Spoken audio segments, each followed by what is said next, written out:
Sports. Fred McLeod, Eyewitness News. Because of the following special CBS Sports presentation, Simon & Simon will not be televised tonight, but will return next Thursday at this time.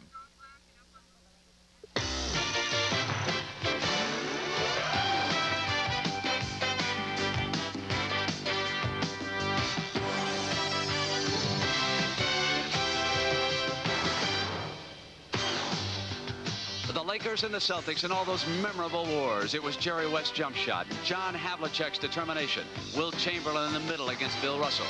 But it was always Red Auerbach lighting his victory cigar. Now Magic Johnson and these Lakers are trying to change it against Larry Bird and these Celtics.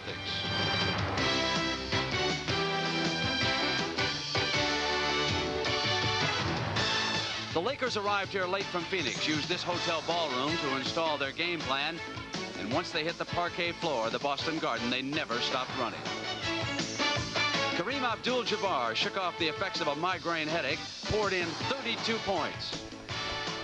And for the Celtics, the frustrations continued to mount. Round one of this NBA championship series belonged to Magic Johnson and the Los Angeles Lakers. The Boston Garden, and time seems to stand still. This arena was built back in 1928. Winston Churchill once spoke here, and for all I know, he probably smoked a cigar here long before Red Auerbach. But this building houses more memories than any arena in the NBA. They have saddled 14 champions in Celtic green, and the honor roll here reads like the Hall of Fame. Cousy, Sharman, Russell, the Jones boys, Heinsohn, Luskatov. And on this miserable rainy night here in New England, even an obstructed view at the Boston Garden is a very cherished possession. You see, they have come to cheer for their favorite. His name is Larry Bird, and they think that he will get the Boston Celtics even tonight. But the Los Angeles Lakers have their own Superman. His name is Magic Johnson, and already he has led his team to one victory in this NBA championship series. So coming up now from the Boston Garden, CBS is pleased to bring you Game 2 of this championship series. It's the Lakers and the Celtics. Good evening, everybody, and welcome. I am Brent Musburger. And, you know, rarely has the pressure been so heavy on the shoulders of the home team in only the second game of an NBA championship series. But since 1975, only one team prior to the Lakers this year had broken through and won the first game on the road. That was the Lakers. 2 years ago, they did it in Philadelphia, and they won that championship from the 76ers. If the Celtics lose here tonight, they would go out to the West Coast, trailing the Lakers 2 victories to none. That is something they do not want. Now let's go down to the floor, and the man who will call the action for you, Dick Stockton. Dick? Thank you very much, Brent. You know, before game number 1 on Sunday, Kareem Abdul-Jabbar, the giant 7'3" Lakers center, awoke with a migraine headache, and there was hardly dancing in the streets in Los Angeles. Well, the migraine was massaged away, and Kareem massaged the Boston Celtics. He dominated his battle with the Celtics center Robert Parish, and Los Angeles won that first game. Kareem has no such migraine problems in this game today. 2 other points. James Worthy of the Los Angeles Lakers, who can leap the court in a single bound, it seems. It symbolizes their great quickness and speed. And Larry Bird, who's the heart and soul of the Boston Celtics, did not have a typical Larry Bird game in the first contest. He scored well, he rebounded well, but he did not shoot well. And therein lies the Laker game plan. As I bring in my analyst and partner, Tommy Heinsohn, who played on 8 Celtic championship teams and coached 2 more. Pat Riley had a good game plan. Will he follow it again, and what was it? It certainly was a good game plan, Dick. What he did was pack in the defense against the power inside, close-in game of the Boston Celtics, and he dared the guards of the Boston Celtics to beat him. It didn't work for the Celtics. It certainly worked for Pat Riley. I think we're going to see more of that today. We're also going to see the fast break. Both teams use it. It's perhaps the most exciting maneuver in all of basketball, and of course, as you know, it's been a Celtic tradition throughout their dominant years, and now the Los Angeles Lakers have elevated this fast break to new heights, Tom. High praise from the coach of the Boston Celtics, Casey Jones, says the Laker fast break is the best he's seen in 15 years. The object of the fast break is to get the ball up quickly before the defense can get up themselves. Magic Johnson, the perfect middleman to advance the ball, does an outstanding job, and James Worthy, the super big, fast, big forward. Here's Magic Johnson going to come in with one of his other attributes, rebounding, and watch them advance this ball quickly against only 2 of the Celtics as Worthy swoops in for the clincher. Tommy, Brent talked about the pressure, obviously, on the Boston Celtics because they lost the first game at home. Are they behind the 8 ball really now? Well, you tend to take a win like that with a little bit of complacence, I think. And not so the Boston Celtics. I think the Boston Celtics are chomping at the bit to make sure that they don't go out to L.A. 2 down. They're a very, very hungry basketball team right now. Well, one man who would like to see the Lakers go back to the West Coast leading 2-0 is Irvin Magic Johnson, their sensational 6'9" point guard. And right now he's with our Pat O'Brien. Pat. Thank you, Dick. We're with Magic Johnson and Irvin. The Celtics have been talking about slowing you down all week. Is that possible? Well, I think in order for them to slow us down, they have to shoot a very high percentage. And we have to wait and see what happens. But if they continue to miss, then I think our running game will still be very effective. Boston's also been talking about this being a more physical series. Is that possible? It could be. We just have to adjust to that. I think that Phoenix series really helped us because Phoenix played us tough and physical, so maybe we can adjust to anything that Boston be able to do as far as physicalness. Now, you're not going to hear too many people cheering for Magic Johnson here. How does that affect you and the team? Does that get you going more? Oh, yeah. It just gets you up and gets you ready to play. Any place you'd rather be? Well, I like to be in L.A., and I like to be in Lance and say hello to my mom and dad. There he goes, the Magic Man. Let's go back upstairs to Brent. All right, Pat, thank you. Pat alluded to the fact that this could be a more physical game. When I arrived in Boston and read the papers, I thought these two teams were getting ready for a football game rather than a basketball game. All the talk about pushing and shoving. Kevin Locklear, the coach of the Chicago Bulls, again with us. Kevin, how can the Celtics get Larry Bird into their offense quickly tonight and have him light up the board? They have to get him into the offense, Brent. He's the best player they have. He's the greatest passing forward that's ever played in professional basketball. He took 17 shots last game. He's got to take 22, 23. They got to get the ball in his hands almost in the backcourt. Dick alluded to the fact that Kareem had outplayed Robert Parish. Take us inside that matchup. What happened there? Kareem outscored him by 19. Here's Kareem playing him on defense, pushing him early, and here comes Magic, the double team. It's impossible with a 6'9" guard coming in there to get the ball into Robert Parish. That's not nice. 6'9" guards. They're supposed to be 5'5", 5'6". If we look beyond Larry Bird on the Celtics, Kevin, in your opinion, who is the most valuable Celtic? I believe it's Kevin McHale. Pat Riley, the Laker coach, said to McHale, we have nobody to guard Kevin McHale. He had 25 points the first game. We'll see an awful lot of them tonight. I got news, though. The Celtics may not have anybody to guard one James Worthy. You know, Tommy Heinsohn said that maybe the Lakers were a touch complacent. Maybe he's right. Kurt Rambis came to the arena tonight. He forgot his sneakers.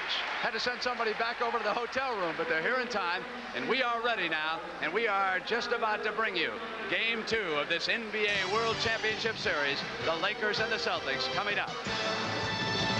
The NBA on CBS. Tonight's championship game is sponsored by Light Beer from Miller. Everything you always wanted in a beer and less. Mazda and the full line of sophisticated Mazda products. And by IBM and the growing family of IBM personal computers. In this rapidly changing world, even the brightest and best manager in the company may need more than a loyal staff to run a smooth operation.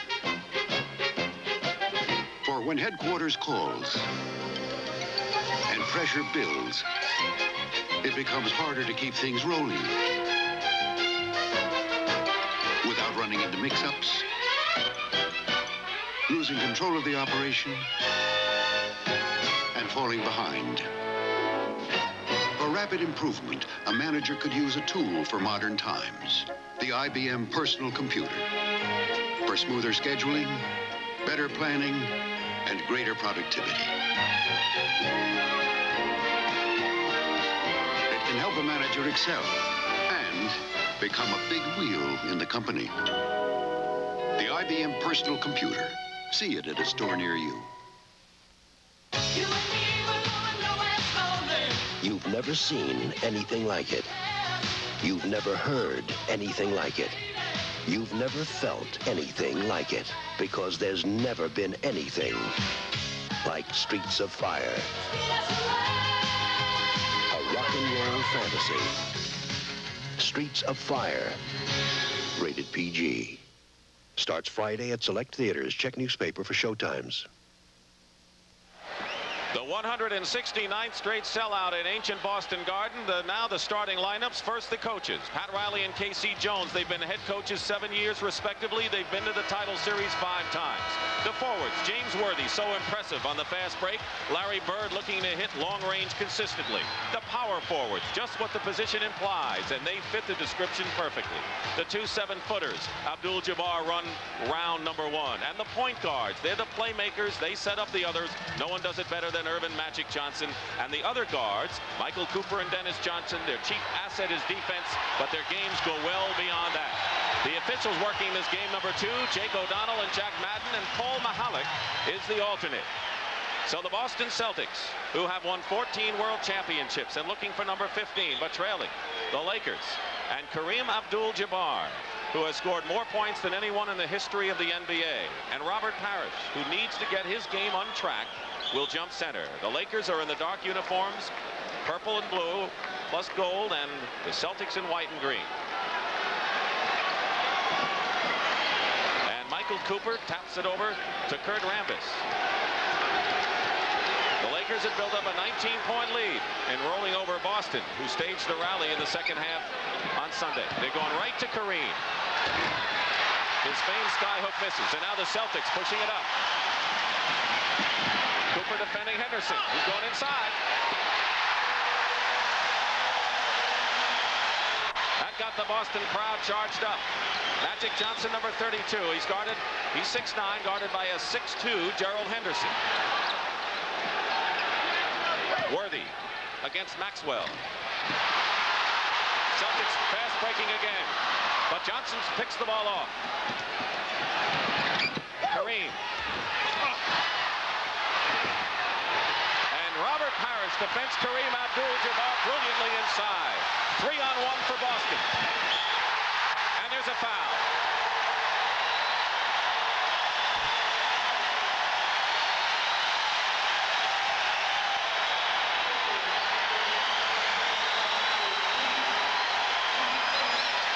Could not have asked Tom Heinsohn for a better start if you're a Boston Celtic fan tonight. Well, we should talked a lot about the Laker fast break, but here the Celtics pushing it right back at the Lakers.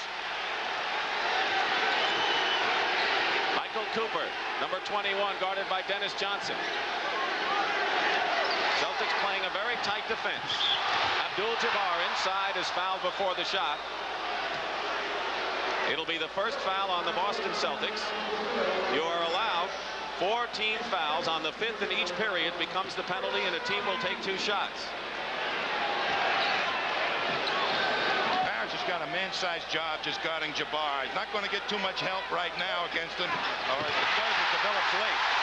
Knocking the ball away was Robert Parish, who has been a defensive gem so far in the first minute and a half of this opening period. Larry Bird. That's what Larry Bird didn't do so much in game number 1, despite his 24 points. 7-0 Boston. They've come out of the chute red hot. Here's Cooper. And the Lakers get on the board with nearly 2 minutes gone by in this first period.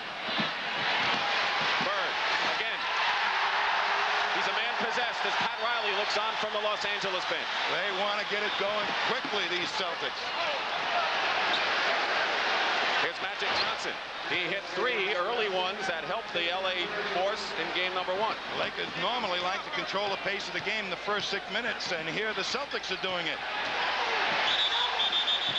We have a whistle and a foul. Illegal defense, no foul. That means in pro basketball, when you've got to play man-to-man defense, you can double team, but you can't leave a player not guarding anyone. You cannot, definitely. But the Celtics, not the faster team, beating the Lakers down the court right now. That's a warning. The second time an illegal defense is called, it is a technical foul. Kareem Abdul-Jabbar was caught in the middle. Here's Parish. Over the top, it'll be LA ball. So how do you rate the first couple of minutes so far in which Boston has controlled the pace? I think the Celtics got off to just the type of start they wanted and may have caught the Lakers a little bit by surprise, unlike game 1. It was the reverse in game 1. Magic Johnson hits his second in a row. They say of all the things Magic does, maybe he's not that great an outside shooter. He's underrated there. Blocked shot by Cooper, out of bounds. It's still LA ball. Well, I think in the initial stages, Dick, both clubs are going to try and pack it in the defense a little bit. We talked about that on the top, and some of the Laker guards and Celtic guards are going to have to hit outside a little bit. After the block, it was Boston's ball. Bird misses outside. Kurt Rambis throws the ball away. One of the things the Lakers didn't do, turn the ball over all that much, although with two fast-breaking teams, you will have your share of turnovers. A couple of days layover is going to produce that, Dick. It requires perfect execution at a quick pace. And then a 4-day layoff going to hurt them. Here's Gerald Henderson. That's what the Lakers are doing. Dare the guards to shoot from outside. Maxwell on the offensive board goes up. That's the part of the game, Dick, that the Celtics are so good at. Second effort baskets, offensive rebounding, the likes of Maxwell, Parish, Bird, and McHale that comes off the bench. So right now, Boston showing what they're made of. Foul was on Kurt Rambis. Maxwell hits the first free throw. One of the things that Cedric Maxwell does so well, and he is in his 7th year from North Carolina, Charlotte, is that he gets fouled a lot and goes to the line and gets that offensive rebound. When he's down in that low post close to the basket position, he makes something happen. He's got great moves, and he's expert at picking up fouls down there. He has 5 points, and the Celtics lead 11-6, 8:37 to go. A steal by Gerald Henderson, and he goes in for the layup. He just picked Magic Johnson's pocket. Not too many people do that.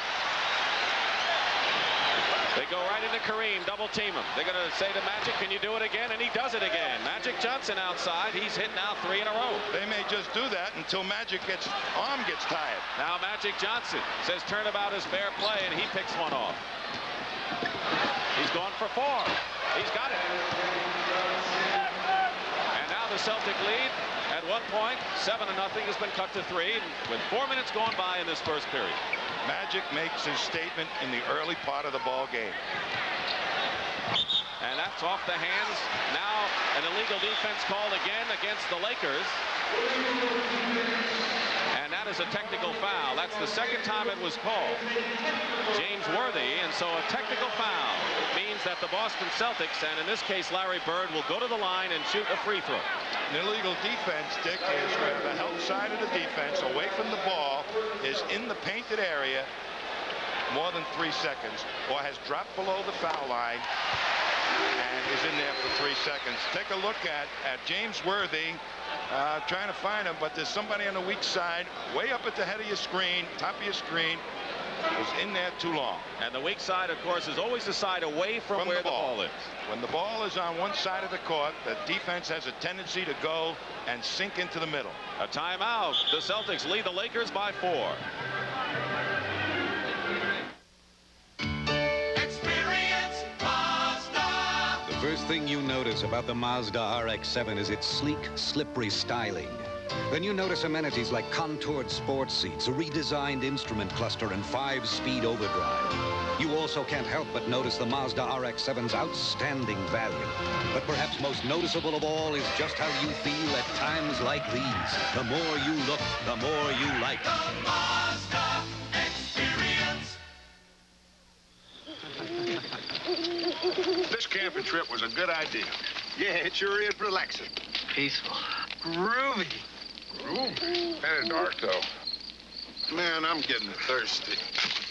Yeah, let's have another light beer from Miller. Lights, less filling. Taste great. Less filling. Taste great. Less filling. Taste great. What was that? The creature. What creature? Well, legend has it that a horrible thing stalked these woods. Oh, Mickey. It comes out when the moon is full. What does this creature look like? It walks on 2 legs, but it isn't human. It's got big eyes that bulge out and... It's the creature! Hey, guys, where you going? Hey, guys, where are the marshmallows? Light beer from Miller. Everything you always wanted in a beer, and less. Come on, it's after us! Man, did you see that thing? Suck it in blue. This weekend, the long and demanding Congressional course will test a top PGA field when they play the 17th Kemper Open, starting Saturday on CBS Sports.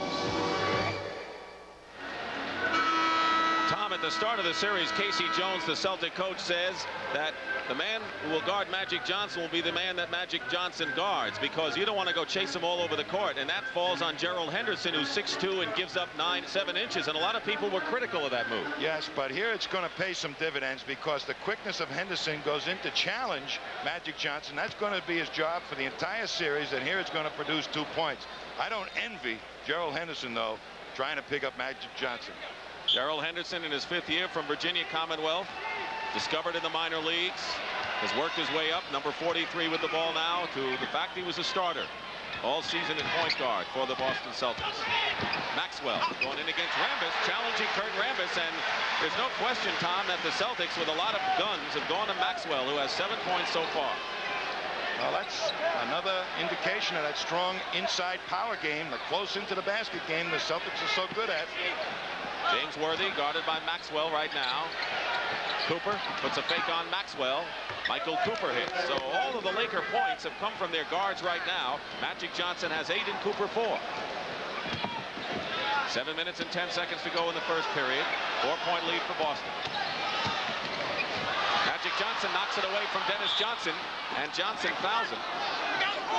They were old nemesis when Dennis Johnson played out in Seattle and went against Magic all the time. 2 big guards going at it, and both have a lot of respect for one another. But that time, Johnson had the measure of Dennis. And he turned down the outside shot. The Lakers right now are taking the outside shot, proving to Casey Jones that they're willing to take it and can hit it. The Celtics are not willing to take the outside shot, it looks like. Here's Magic Johnson. Larry Bird the rebound. So on a missed shot, you get the long rebound and a 4-on-2 straight. That's blocked by Michael Cooper. Kareem now to Worthy. So the Celtics had the fast break opportunity, but Cooper made the defensive play. Abdul-Jabbar over Bird. Still has it. Pinball machine and a foul. Parish had got a hand on it, but Kareem Abdul-Jabbar shows why, if you have a good big man, you're in good shape. And he's been the best in the NBA for a long, long time on the boards, and particularly with that sky hook. That is the 2nd personal foul on Robert Parish, the Celtics center, who fouled out in game 1, and so the Celtics all of a sudden have a problem, even though they're leading with 6:30 to play in the first. In every lane we can bend, there are moments to hold forever, forever in steps. Feel the power of the pounding hearts, forever in steps. Yours is the magic to hold. Share the triumph, share the gold, forever in steps. Now I've entered all 24 events, Dad. Capture all the memories in this historic stamp collection at the post office. In the beginning, man's feet walked free, but the road to civilization was paved, so man developed shoes. Soon after that, man developed athlete's foot. Egad. Today, there's Micotin. Micotin cures athlete's foot. It's the only athlete's foot medicine you can buy with miconazole, a patented ingredient recommended by specialists to cure athlete's foot. Micotin, now also available in new spray liquid. Micotin, the end of the road for athlete's foot. How to ride a Honda scooter. First, select shirt pant combo. We suggest this or this. Next, select appropriate shoes. We suggest 2. Then choose a scooter that best expresses your individuality. There are many sizes and colors. And always wear your helmet. Honda scooters. They're everything but ordinary. We're back live at Boston Garden. Dick Stockton and Tom Heinsohn with game number 2 of our best-of-7 series. And the Boston Celtics came out like a house of fire, but their lead has been cut right now to 4 points. Well, they established their fast break, but the speed of the Lakers is starting to catch up. They are dynamite and getting back fast. The quick forwards that the Lakers have make it extremely difficult for any team to fast break against them. Kareem Abdul-Jabbar, who broke Wilt Chamberlain's scoring record this year, and also broke the all-time field goal record right here at Boston Garden. This is the first free throw. Kareem was pleased with the fans' reaction here. They gave him a long standing ovation. He wrote a letter to the newspaper and he said, "We'll see you in the spring," and how right he is. He is the inside or the set offense of the Lakers.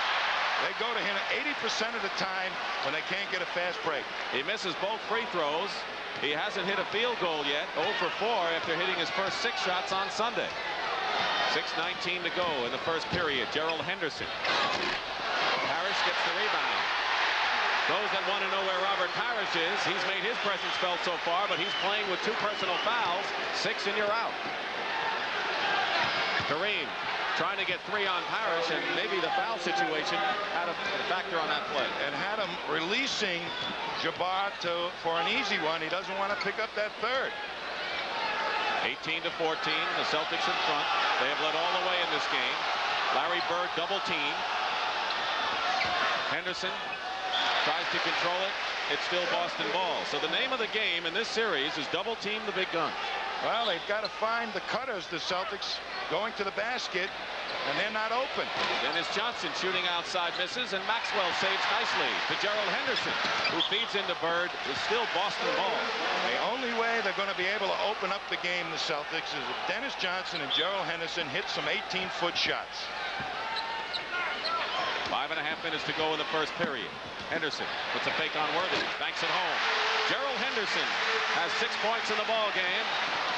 And there is James Worthy, as Tom Heinsohn pointed out at the start, the fastest forward that he has seen, beating everyone down the court for an easy fast break layup. You better know where he is at all times.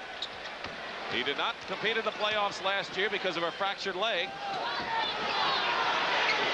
A young Colt in this one. Dennis Johnson open. So Dennis Johnson has missed 2 free throws in a row from outside, but the Celtics will go to the line on the foul.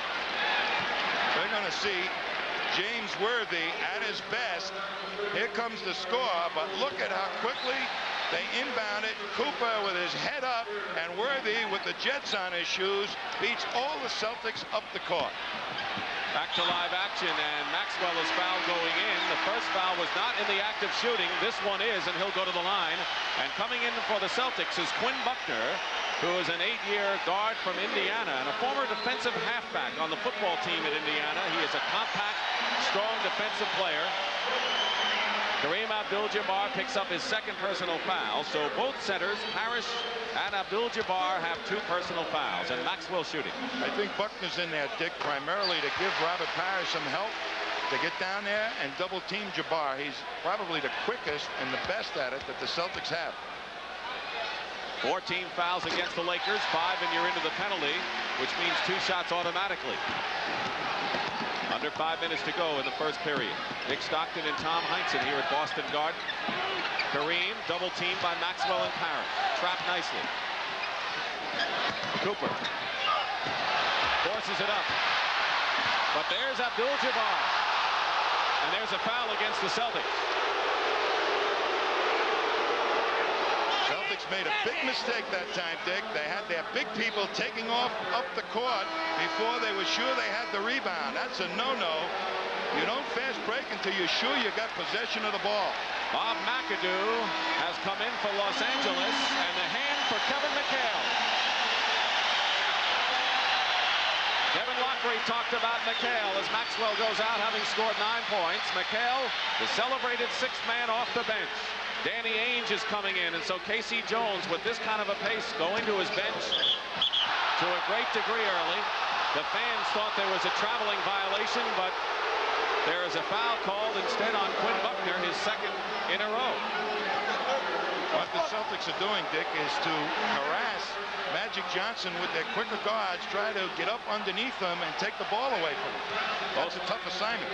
Both McAdoo, who had trouble shooting, 2 for 12 on Sunday, is a scoring machine off the bench for the Lakers normally, and Kevin McHale led the Celtics with 25 points, and no team has been able to stop him in the playoffs. McAdoo doesn't have the body to keep McHale off the boards, but McAdoo has that great outside shot that McHale will have to respect. Magic Johnson has scored 10 points for the Lakers, who trailed by 4, 22 to 18, with 4:25 to go in the first period. 4 12-minute periods. Buckner in the backcourt, along with Danny Ainge.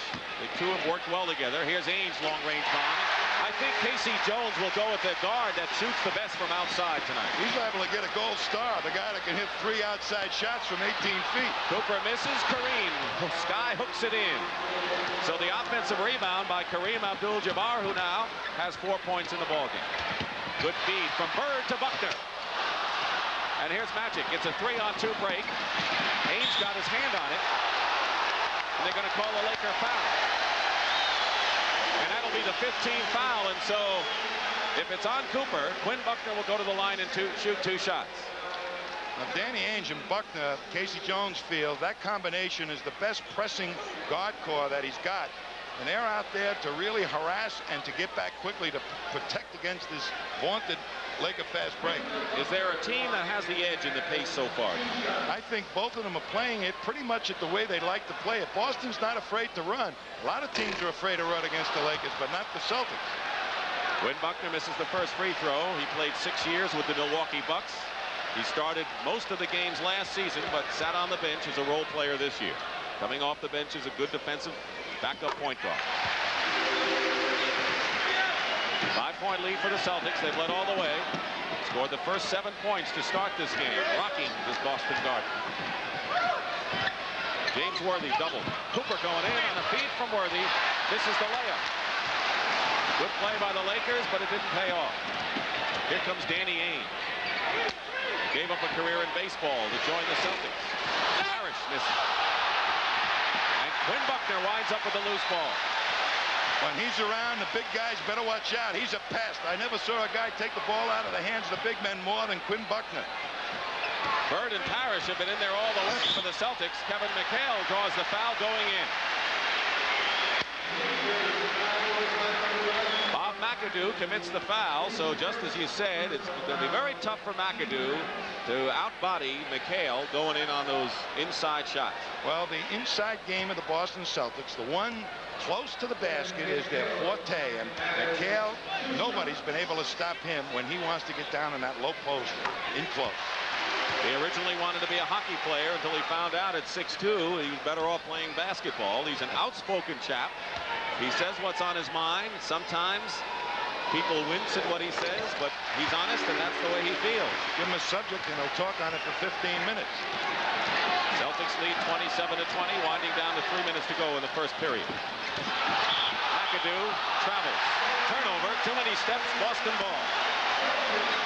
McHale challenged the outside shot of McAdoo, made him put it on the floor, not his best move. The Celtics setting up the play on the half-court game now.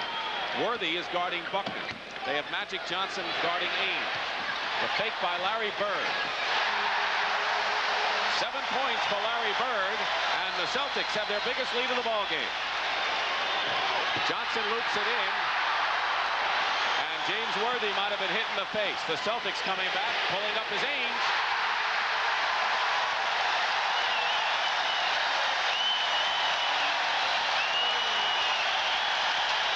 Pat Riley wants a timeout for the Lakers.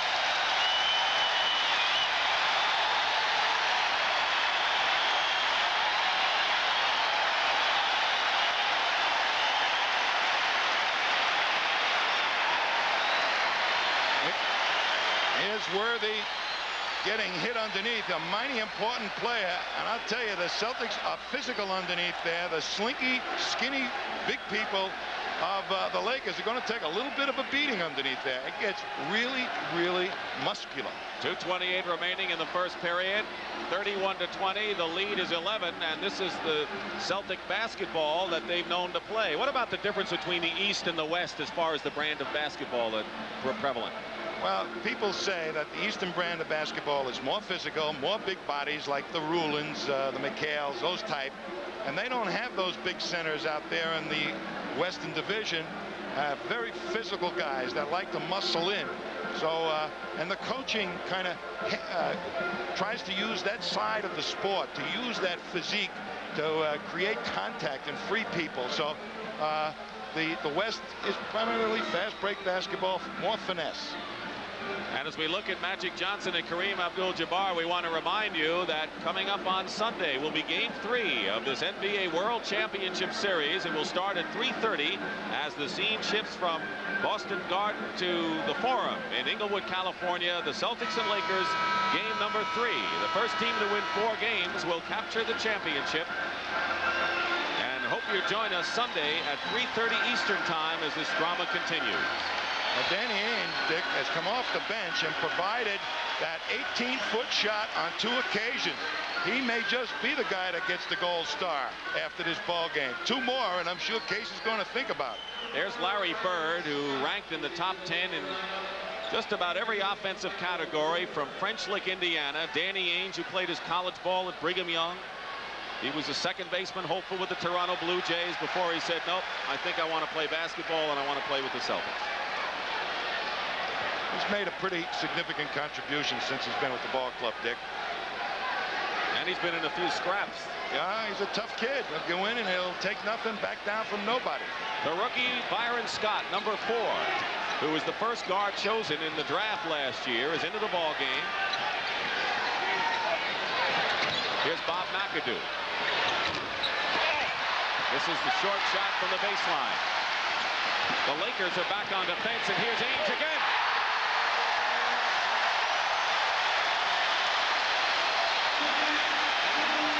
He has hit all 3, and the Celtics lead now by 13 points with under 2 minutes to play in the first period. Abdul-Jabbar with a perfect feed inside to Magic Johnson. That's why he's such a great center, because he's able to make those real good passes inside. We're going to see the Lakers go to their bench again, and a 22nd timeout has been called for by Casey Jones. There is Swen Nader, the backup center, and Jamal Wilkes, who has been one of the prolific clutch scorers, a good outside shooter in a terrific career, 10 years. He has had a virus ailment which has slowed him. So Jamal Wilkes will be coming in along with Swen Nader, who played in the shadow of the great Bill Walton at UCLA and has been a veteran backup in his 11th year. And a very good backup at that. He's done some significant things as a starter, rebounding, leading clubs in the league in rebounding, and also a very, very fine scorer. Swen Nader into the ball game, and so Nader not able to report in yet because of the 22nd timeout. Nader and Wilkes ready to come in. Each team is allowed 1 22nd timeout. Usually it's because of an injury. And now the Lakers are hit with an illegal defense call again. Pat Riley is off the bench. Normally cool and collected. Pat is a little upset right now. And that's the 3rd violation. And another technical foul is called, and Larry Bird will go to the line. Well, the Celtics are setting up their offense to make that illegal defense very, very obvious to the officials.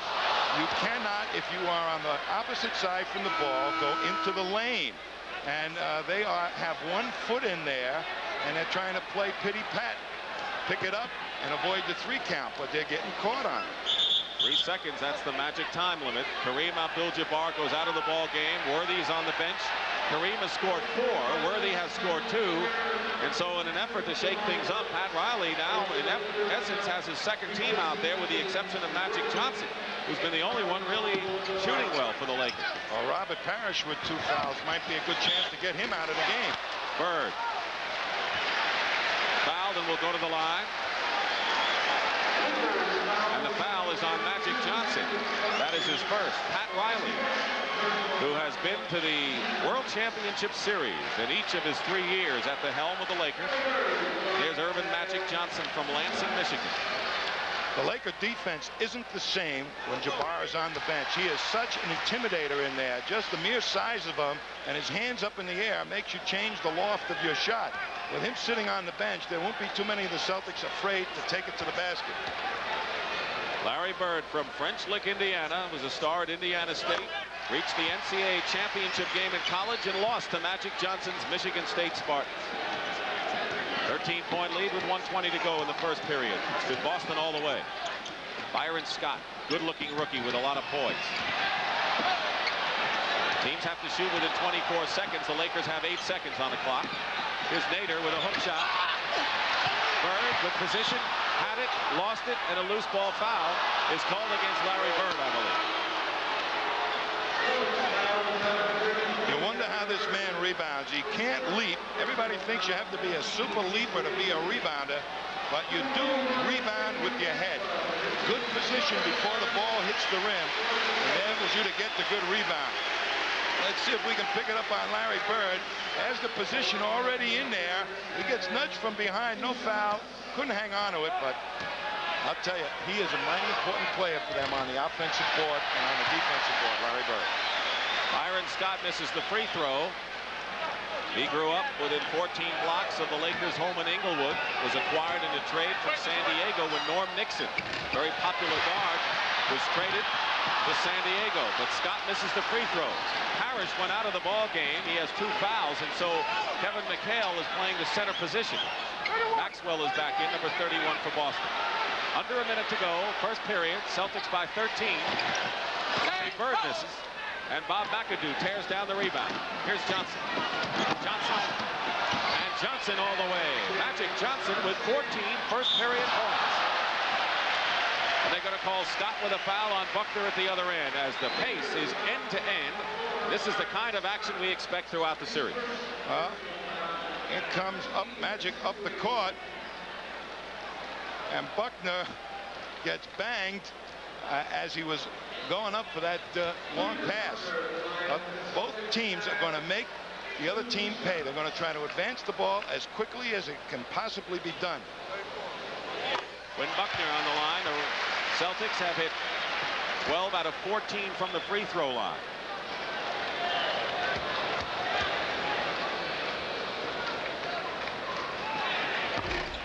One out of 2.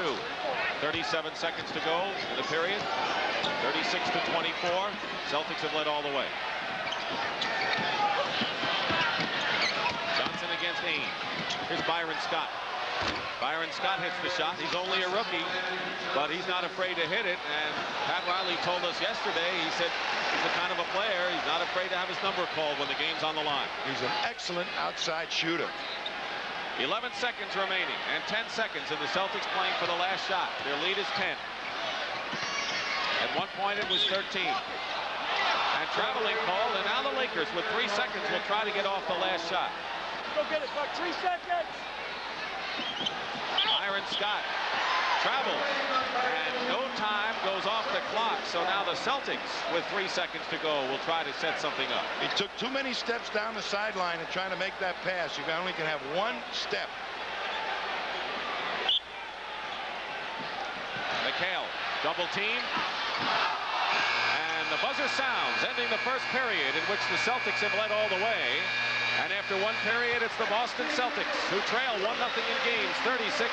Los Angeles Lakers 26. And we'll return to the Boston Garden in Boston, Massachusetts after this word from your local station. This is CBS. I gotta go practice, Gloria. Oh, my crush? Don't drink it. An orange crush is in sight. Your eyes grow bigger. Your mouth gets wider till those all-natural flavors are deep inside you. Crush is so irresistible, you can't keep a bottle full. Orange lovers have a crush on us. Hey, where's my crush? It had a taste to beat the band. Orange lovers have a crush on us. Dawn at the dawn of a new day. Shining strong. Follow the trail where it's leading you and discover a place you belong. In Ontario. See Ontario. Cause it's yours to discover and you're gonna love it in Ontario.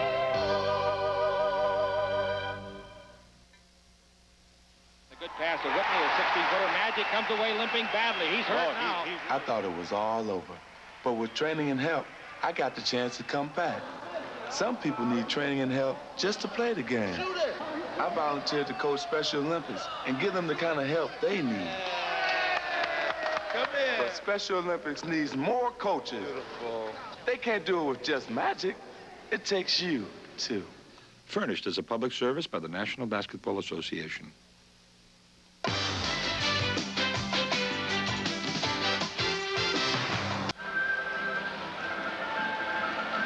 Ready for the start of the second period here at the Boston Garden. The Celtics lead the Lakers 36-26. They scored the first 7 points. The Lakers came back. The Celtics opened it up to 13, and now it's at 10 points. Magic Johnson is the high scorer in the ball game with 14. Cedric Maxwell and Larry Bird each have 9 points. They're the high scorers for the Celtics. Celtics got the pace of the game that they wanted and also were able to score those close-in baskets. Scott Wedman, veteran who came over from Cleveland, who was a star at Kansas City. He's in for his outside shooting. Misses his first attempt as he opens the second period in the Celtic lineup. He's going to be playing a guard position. On a feed from Johnson. Misses. McHale. So it's Wedman and Ainge in the backcourt. McHale, Bird, and Maxwell up front for the white-shirted Celtics. Bird immediately double-teamed in a crowd. A Laker foul. They're only double-teaming Larry Bird when he gets down close to the basket. And they got big people on him, so he can't find an open man. Now look at them all harass him, and he gets banged and knocked to the floor. Foul was on Jamal Wilkes. Cedric Maxwell with 2 attempts. Defense twice and a good block the second time around. Wilkes got a good corner shot. Driving inside this time, and Jamal Wilkes gets the basket. He's had 2 good practices, and Pat Riley told us we're going to play him a lot more. He's played 8 in a row after missing the first 7 of the playoff season.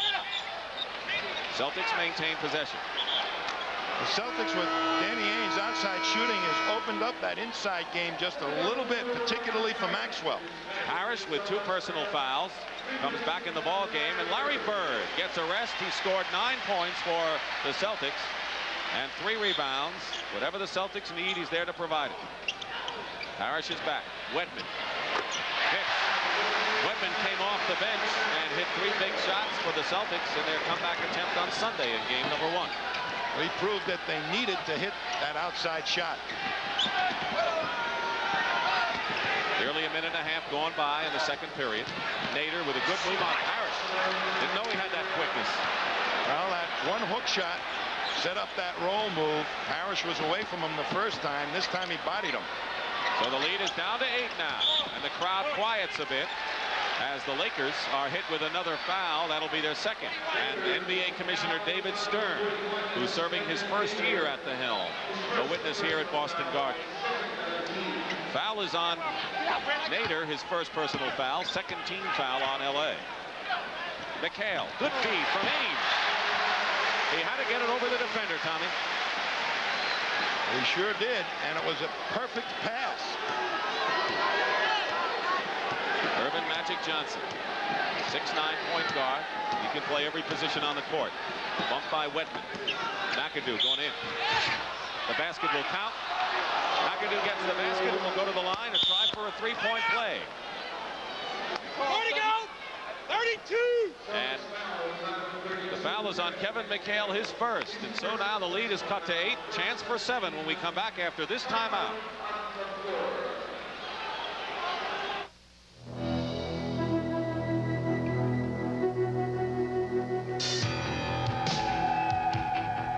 The first thing you learn as a professional photographer is don't take chances. It's just not worth it. I'm talking about the paper we have our pictures printed on. Kodak paper. The overwhelming choice of professional photographers. We ask for it for our personal pictures, too. Insist on Kodak paper. Wherever you see this sign, don't take chances. Daytona, 1982. Honda sweeps the Superbike race and wins the Supercross. 1983, Honda sweeps both races. 1984, Honda sweeps the Superbike race and dominates the Supercross.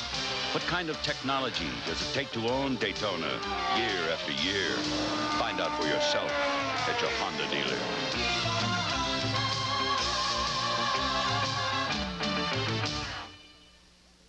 I'm not interested in your friends in high places, and I don't trust politicians. Now, if we listened to you, we'd still be rolling drunks for a living.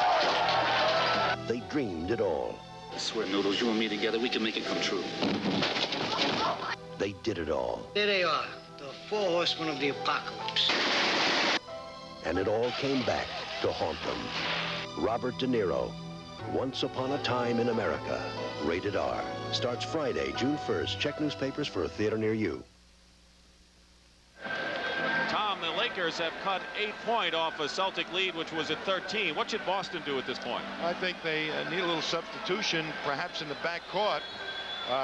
But they're going with the same guys. There's the inside game. Kevin McHale, that is oh so important right now. The outside shooting of Ainge and Wedman has helped set up what is normally the big part of what the Celtics like to do, scoring close. Danny Ainge with 6 points. There's Dennis Johnson, who's been on the bench. He has not scored in the ball game. Dennis Johnson has been a big play man for the Celtics in the playoffs. McAdoo missed the free throw and a chance for a 3-point play, so the lead remains 8, 40-32. We have 9 minutes and 50 seconds to go in the second period. McHale tripled for the moment. Pesky defense by Byron Scott. Still Boston ball. Arnold Red Auerbach, and at halftime you will see a very fine profile on the Celtics president and general manager at the half. McHale blocked from behind by McAdoo, and there's Scott Wedman from the corner. Celtics had several opportunities, and now the Lakers can cut the Celtic lead to 6. And traveling is called on Magic Johnson. That's the 8th turnover of the ball game by the Lakers. Pressure in the backcourt. Celtics have their 2 best outside shooters in there now at the guard position, Wedman and Danny Ainge. It is not a running offense, though. No, it's going to be to try and take advantage of their big people. Maxwell getting inside is fouled, and with the goggles adjusted, Kareem Abdul-Jabbar returns to the ball game along with Michael Cooper. Swan Nader did well coming off the bench for the Lakers. Magic Johnson goes out, and you see Larry Bird getting set to come in the ball game. And so with Nader in for Kareem, the Lakers actually cut some points off the Celtic lead. Yes, and when that happens for a ball club, that's a pretty good sign that they're well in the ball game. Bench coming in and making a solid contribution, picking up some points. But they've got McAdoo's very capable if he gets that outside shot going. Swan Nader's got the good offense inside, but now they've got Kareem back, baby. And he's been trouble.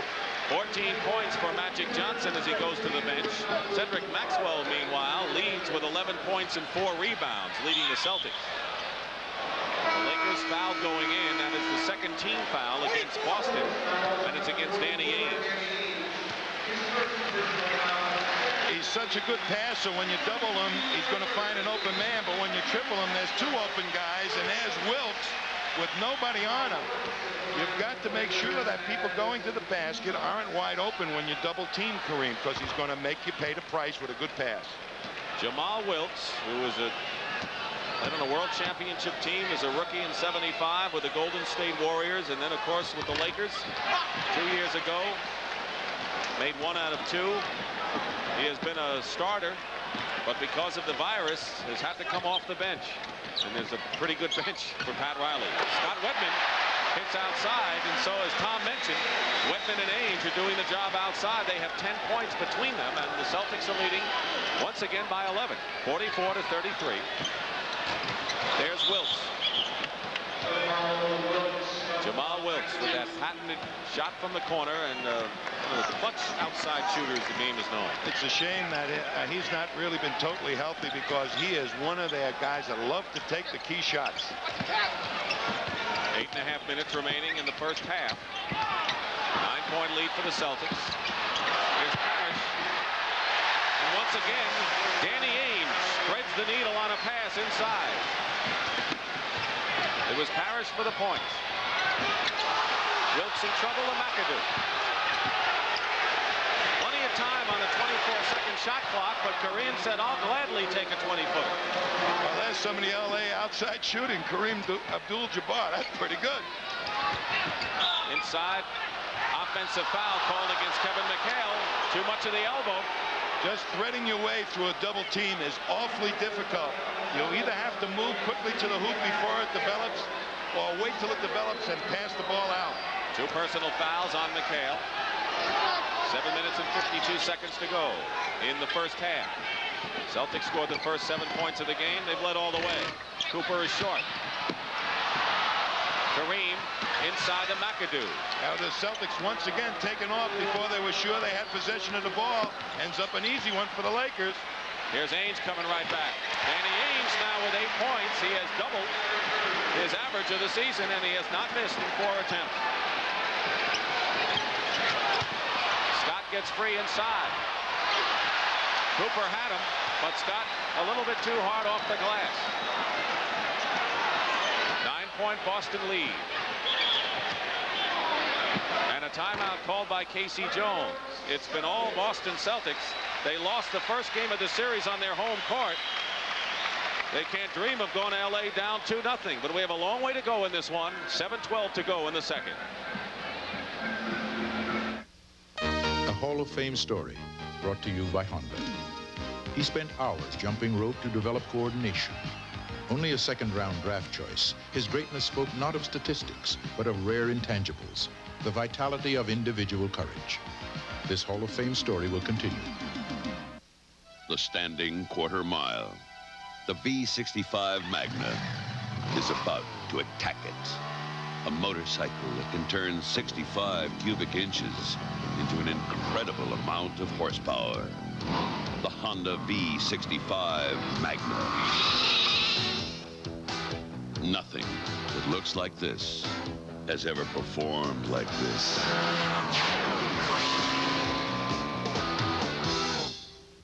In the final 1970 championship game, a virtually crippled Willis Reed led the undermanned Knicks to victory over the Lakers, a tribute to the heroic tradition of sports. Saturday, Airwolves Jan Michael Vincent. Don't mess with me, punk. Art Carney, Teresa Saldana. When your back's against the wall, there's only one way out. Defiance.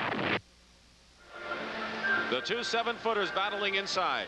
Parish has been having a tough time in all these series, and here's the reason why. He can't get where he wants to get. Kareem Abdul-Jabbar, not noted for his muscle, but a good pass saves it, and Parish scores inside. Here's Robert Parish, who is called the Chief because of his wooden, solemn look. But off the court, he is a laughing, smiling guy, and his hobby is watching horror films of all things. He's got more horror movies. I think he's got The Bride of Frankenstein, The Husband of Frankenstein, whatever. Jerry Buss, the owner of the Lakers, and John Robinson, the head coach of the Los Angeles Rams.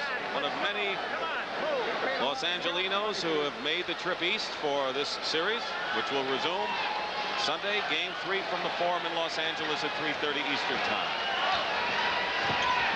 9 seconds on the shot clock. Cross-court pass.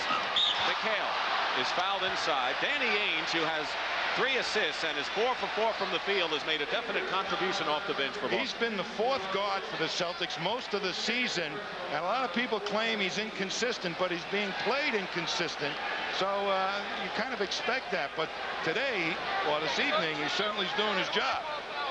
There's Danny Ainge, who was at Brigham Young, who's awfully scrappy. A lot of his play under the microscope when he's come here has been under pressure. Foul was on Jamal Wilkes, his second. Kevin McHale on the line. Celtics have hit 15 out of 18 from the line. L.A. has struggled. They've made only 3 shots out of 9. They're not getting that fast break going with Magic not being in the lineup right now, and that's where they fatten up their shooting percentage. Easy layups. Has Magic been out a long time? Well, he needs a little bit of a rest, but Michael Cooper does not provide that type of passing that Magic does. 7 seconds on the shot clock. McAdoo gets it into Kareem. Here's that skyhook. Danny Ainge comes down with it. 6:38 to go in the first half. 10-point lead. Scott Wedman. The crowd was ready to erupt on that one. And the Celtics maintain control. Wedman. And here comes the break. McAdoo on the outlet pass. The first pass on the fast break. Byron Scott, the basket counts and a foul.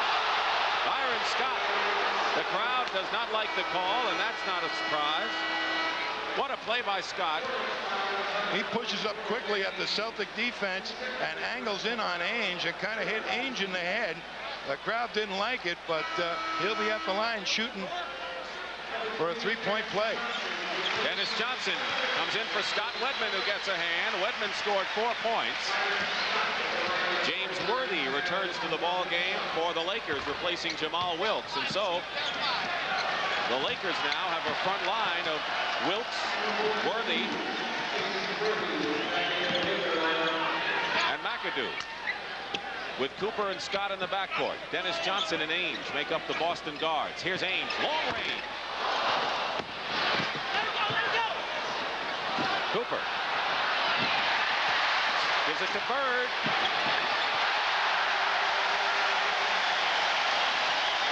Cooper tried to save it, but he fired it to Larry Bird. And it's a 9-point Boston lead at 51-42 with 5:44 to go in the first half. McAdoo close in. He's dangerous from there. Boy, he keeps finding the right man every single time, Jabbar. Every time he's double teamed, they're getting a good shot out of it, the Lakers. Ainge is wide open. On the other side, McHale draws the foul. Maxwell and McHale have drawn the foul. It's on Bob McAdoo, and for McAdoo, that is his second personal foul. So Irvin Magic Johnson has had his rest. He comes back in the ball game. He went out leading everyone with 14 points, and he still has 14. Byron Scott gets a breather. And Kurt Rambis is back. He's had a hyperextended elbow, and that's why he has all that contraption on that left arm. McAdoo also goes out. McAdoo goes out. He scored 6 points and 5 rebounds. So he's played better today than he did in game 1.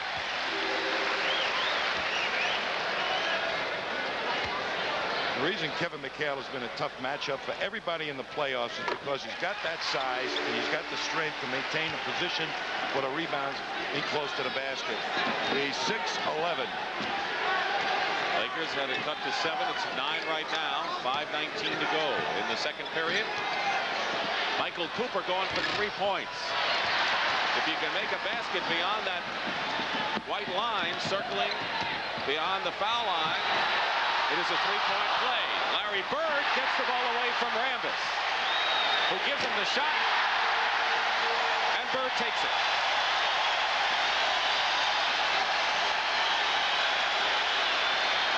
Celtics' biggest lead was 13. They're up by 11. Johnson. Kurt Rambis. Well, the Lakers have had several great opportunities inside for layups, and they haven't converted them. And here's Dennis Johnson. And Pat Riley wants a timeout.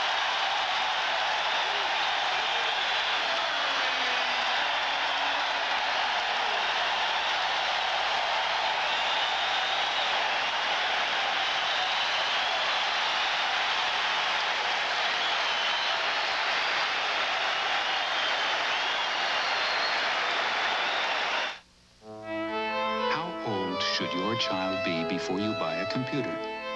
High school, when he's planning a career? Elementary school, when she can either fall behind or leap ahead? Or preschool, to give him a head start? When you buy is up to you.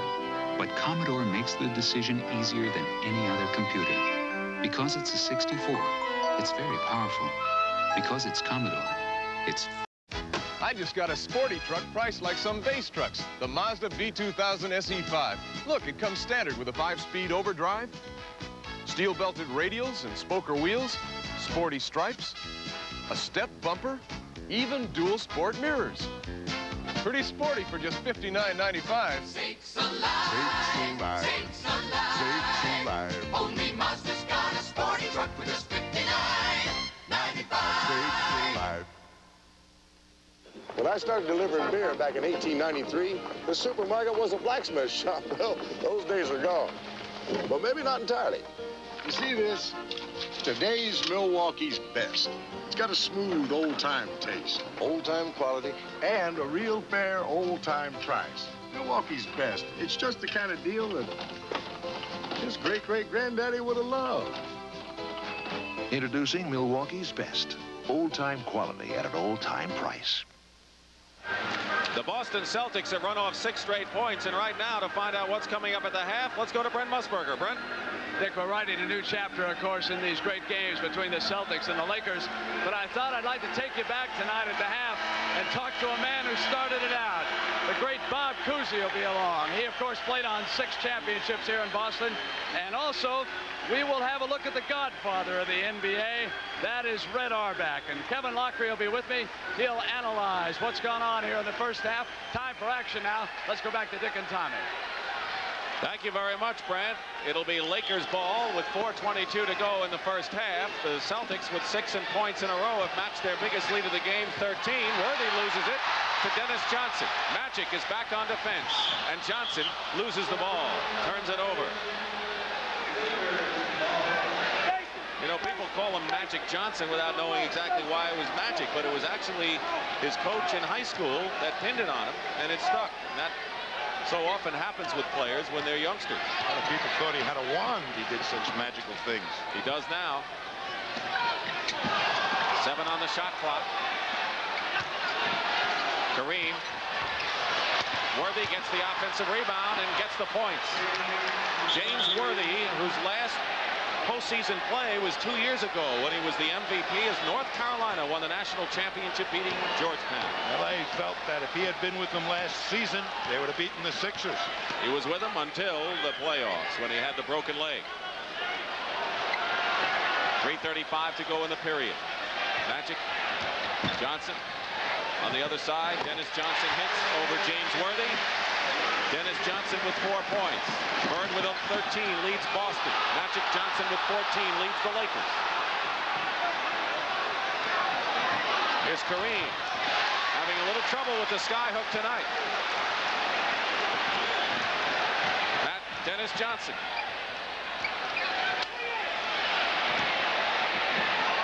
Nearly a steal by Cooper. And here's Bird. Blocked by Kareem Abdul-Jabbar. He had all ball on Larry Bird going up, and on the 3-on-2 break, defense on the other end by Dennis Johnson. Dennis Johnson stopped the Laker break inside. 2 terrific defensive gems under the basket at both sides. But Worthy muscles his way in.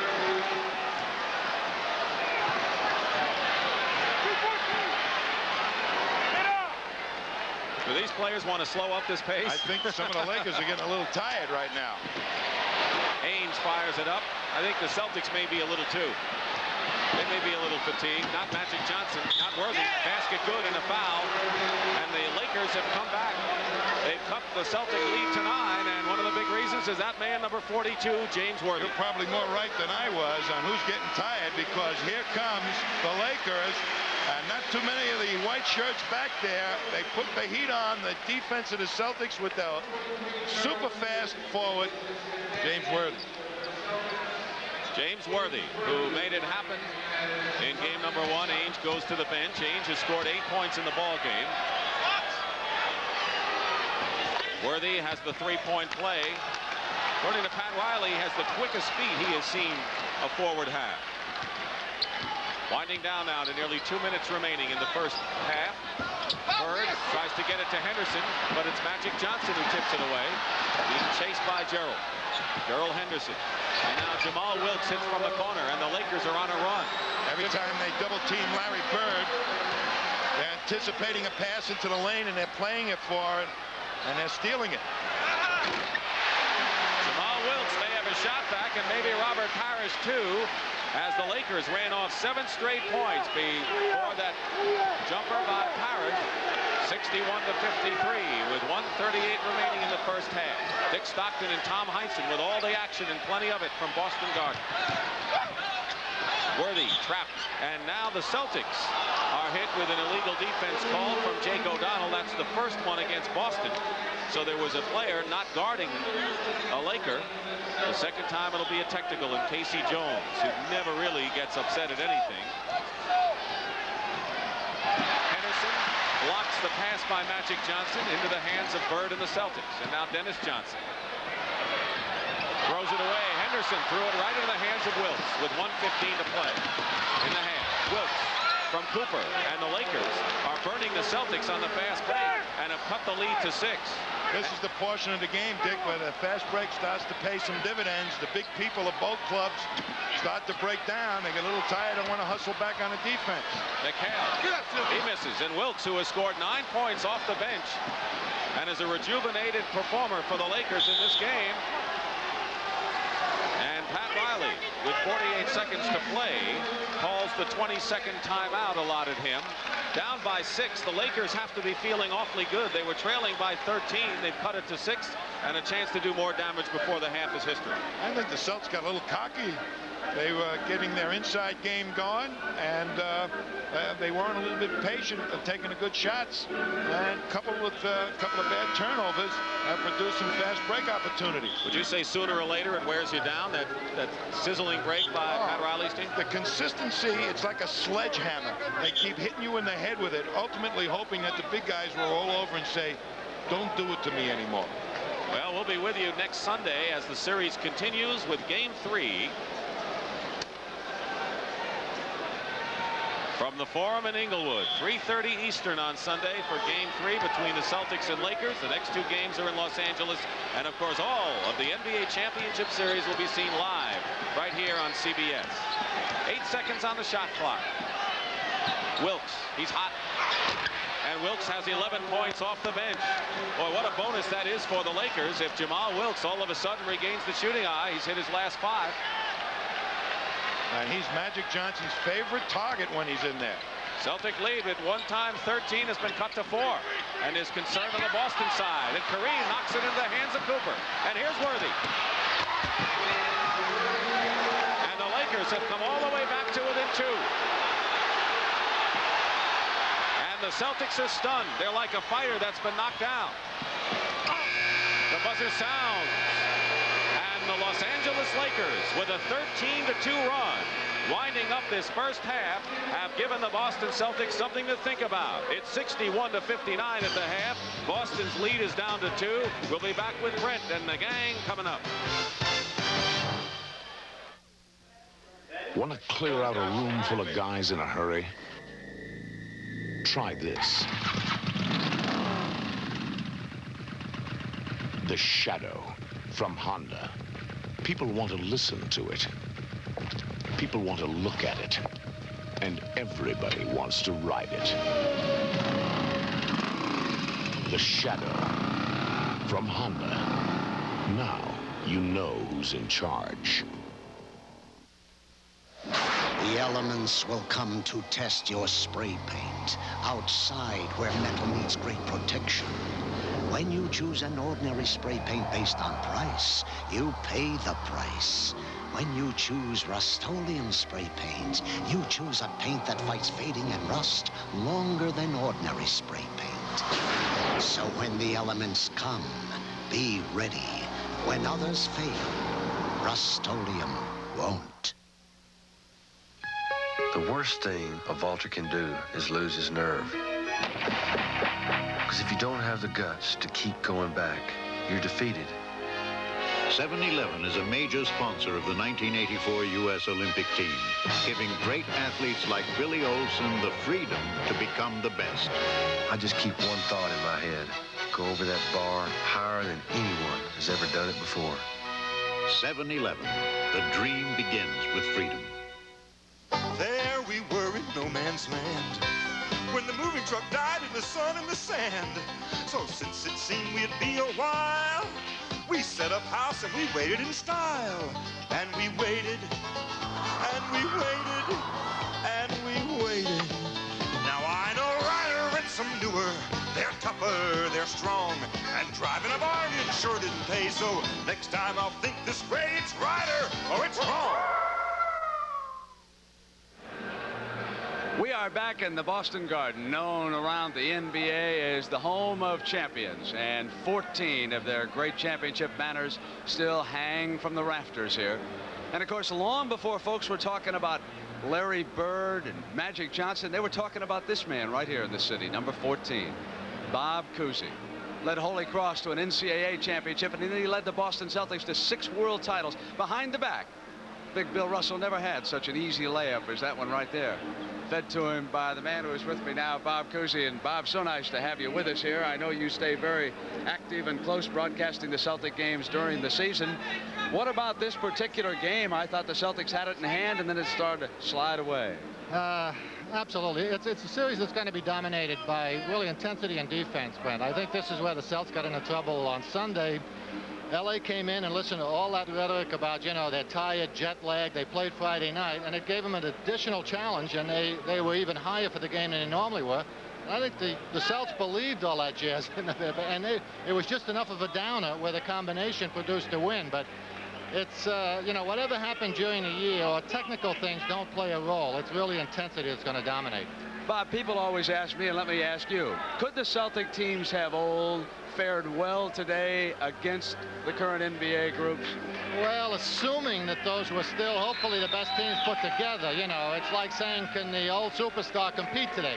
Yes, in individual terms, they certainly can. I think the key would be that we or the individual would not dominate the way we did in those days. I mean, I was around for 6 championships, but God, you know, they won 11 out of 13. That's incredible domination in a highly competitive area. So they wouldn't do that, but they'd certainly be competitive. What's the biggest change in today's game from when you started? Salaries.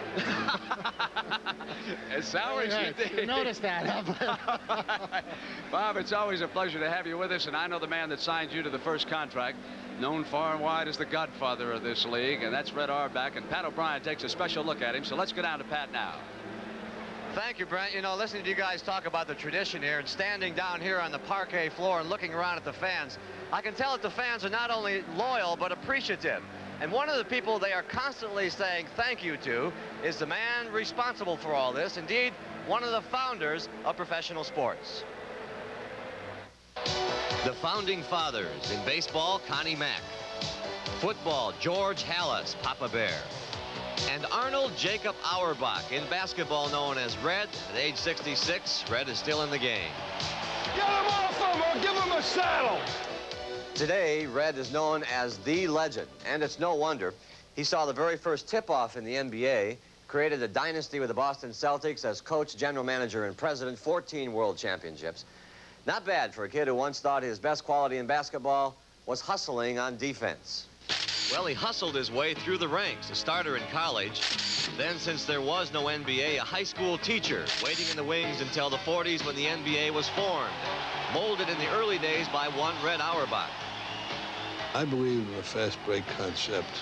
You know, you get the outlet pass, hit the lanes, go. And I believed that the crowds would come to see that type of basketball. I wanted action. I felt the people wanted action. Hey, how about carry the ball, Mendy, one time, huh? And action he gave them. He was a pioneer in ref baiting, and he looked at his nearly $20,000 in fines as an investment in winning. I was the first one to get thrown out of a game deliberately. Like, we'd be 15 behind, and nothing I did changed it. So I get thrown out. At least 80% of the times or more, we'd win those games. I never deluded myself into thinking that my boys would win it for dear old Red. They just wanted to show they could win it without me. But they usually won together, and oh, did they win. Red, the players, and something called Celtic pride. And the buzzer goes off, it's all over. The Boston Celtics are once again the world champions. You're proud to be a Celtic, and after a while, it's a big thing. It's important, but you win games with it. They could take all those stats and burn them. There's only one stat. Did you win or did you lose? That's where it's at. You might say Red is a collector. He's gathered 14 championship banners. He keeps those in the Boston Garden. At home in Washington, D.C., he collects things about as unrelated to basketball as you can get. I collect letter openers and other things that I like, things that appeal to me. I always felt that while I was coaching, I had to have diversification, which took my mind away from just basketball. I think too many coaches today become too narrow. Their whole life is basketball. After he gave up coaching in 1966, there was more time with Dottie. But Red had collected a lot of basketball knowledge and continued to pass it on through books. Here's the same book in Russian, and they haven't come up with anything, sir. And you'd never keep him away from lecturing future Celtics. One word I never want to hear, never, is why. And as the club's president and general manager, earlier this year, his competitive spirit put him on the floor again to solve an argument. All in the process of getting one more title, one more victory cigar, yes, one more trophy. I'm so proud of them, like any other championship. Yahoo! It's a lot more fun to win than to lose. And you want to go through the whole summer having people come at you and say, what happened? It's easier to win it. It's more fun. Jacob Auerbach, you know, he's cutting back on his duties here, cutting back on the day-to-day operations. But Brent, I'm sure Bob Cousy will agree that as long as Red Auerbach is around, he'll continue to mold the Celtics, if not basketball. Let's go back up top to Brent. All right, Pat, and of course Bob does agree. Listen, Red was always tough with a contract. What did he get you for your first contract with the Celtics? Oh, you really know how to hate a guy. You really want me to tell you that in front of millions of people? How about if I whisper it to you? What was it? I think I held out for about $9,000, I'm ashamed to say. You're worth a lot more than that, Coos. Let's go back and renegotiate. And when we come back, we're going to talk to a man who's going to have to pay his stars a lot more than that, Kevin Locklear. We'll be back after these messages from your local station. Saturday, major indoor soccer league championship action. The Baltimore Blast take on the St. Louis Steamers this weekend on a special edition of CBS Sports Saturday. This is CBS. From Channel 2, this is Newsbreak. I'm George Sells. There's going to be a big change at Tiger Stadium tomorrow night when the Baltimore series begins, and it's going to make a lot of fans very unhappy. You'll hear part of our live interview tonight with Rick Dempsey, the Baltimore Oriole, with those critical remarks about the Tigers. The government suddenly changes plans for an even bigger crackdown on smoking. More bombs set off by someone who claims to represent a homosexual group. And you know Miss Buxley from the Beetle Bailey comic strip? Her future may be in doubt. Eyewitness News after the ball game. Life's financial crossroads.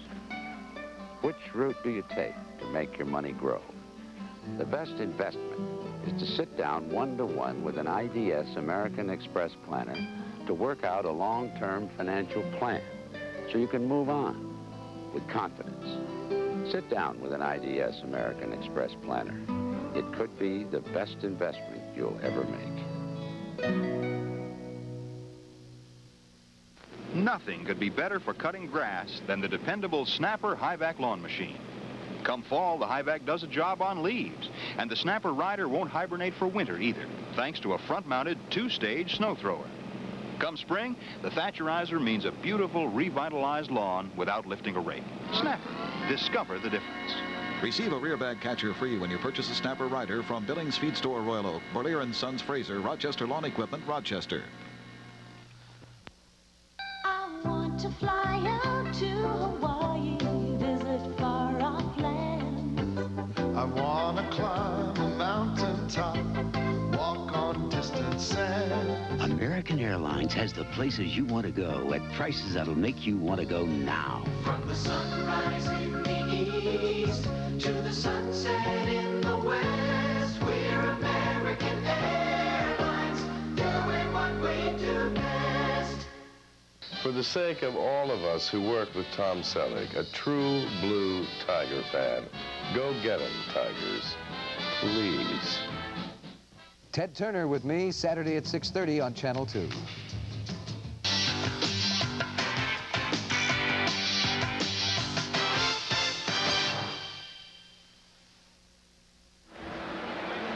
Well, the sun broke out in the Washington area, even though it's been raining hard here throughout New England this afternoon. They got the first round of the Kemper Open in, and this is a course for the long hitters, and one is on top. Greg Norman of Australia at 4 under par, and we will be bringing you live coverage of the third and fourth rounds on Saturday and Sunday here on CBS.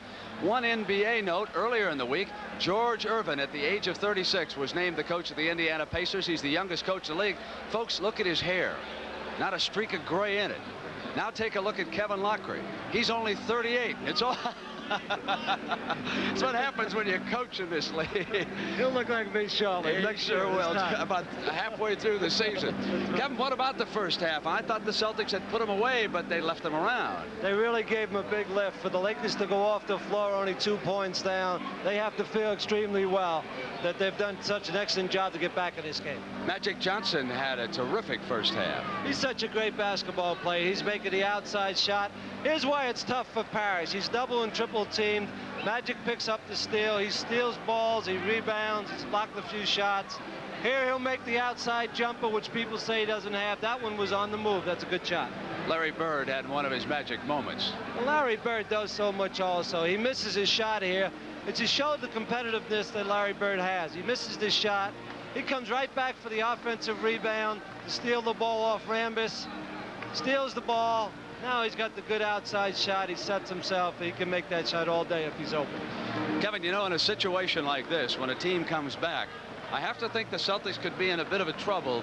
They've got to play well at the start of the third period. That's exactly right, Brent. I think the top of the third period is key right now. Ainge's going to have to come back in the game, hit 4 or 5 jumpers in this half if they're going to beat the Lakers tonight. How about Kareem Abdul-Jabbar? You've been watching the battle of the men in the center. One thing that Parish has done tonight, he's nullified them. They both have 6 points at halftime, and that's what Parish has to do. He likes to score more Parish himself, but if he can hold Kareem to just the same amount of points he's done his job. Jamal Wilkes is getting his touchback.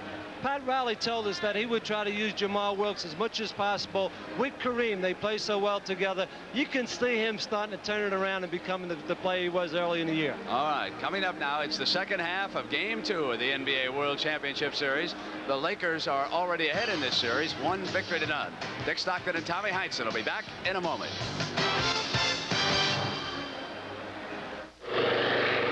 You know, back in 1941, AC invented the copper core spark plug for planes like my P-51 Mustang. Test pilot Chuck Yeager for AC Delco.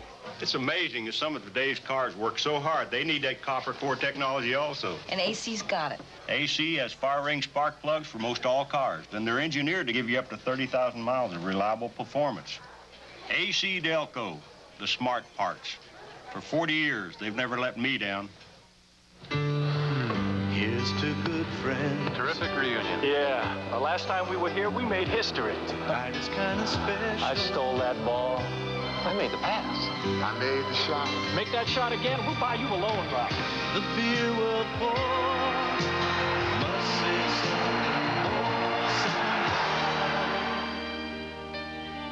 Hey, what can I tell you? We still got it. Never lost it. Let it be low and brown. You never know when the weather's going to turn on you, do you? That's why Michelin developed the XA4 all-season tire. The Michelin XA4 is superb in the rain, and it performs like a great handling highway tire on dry pavement. And with proper care, the tread lasts up to 60,000 miles. Michelin, because so much is riding on your tires. Back at Boston Garden, where the Celtics lead the Lakers 61-59. The shooting percentages. Now Los Angeles is out shooting Boston. Most of them have been layups off the break. Boston, most of the field goals have come from the outside by the guards, and that's why the percentages show that. But look at the free throws. 12 more Celtic points at the free throw line. 17-5. Now, Tom Heinsohn, what brought the Lakers back in the game in the latter stages of that first half? They remind me of tigers in the high grass, ready to pounce on some prey. You've got to be ever alert and watch out for them. Any errant passes, they're ready to pick off. Any ill-advised penetration up the middle, they're ready to steal the ball. So the second half for Boston? Boston has got to run like they did in the beginning of the ball game and hit those outside shots like they did to open up the power game inside. Okay. Individual scoring, Magic Johnson with 14, Jamal Wilkes and James Worthy each with 11 for the Lakers. Larry Bird has 13 to lead the Celtics. Cedric Maxwell has 11 points. The big story, Wilkes. He's back, 5 for 6 from the field, 11 points. 2-point lead, Gerald Henderson. Once again, the guards continue to shoulder the burden of the baskets for Boston. That was Gerald Henderson. A good shot to start the half with, an 18-footer. So it's Henderson and Dennis Johnson in the backcourt. Parish gets the rebound. He and Kareem were in a standoff in the first half. As Kevin mentioned, they both had 6 points and they both corralled 7 rebounds. Look how quickly those Lakers were back to protect against the Celtics fast break. And the Celtics will have to keep pushing the ball at them.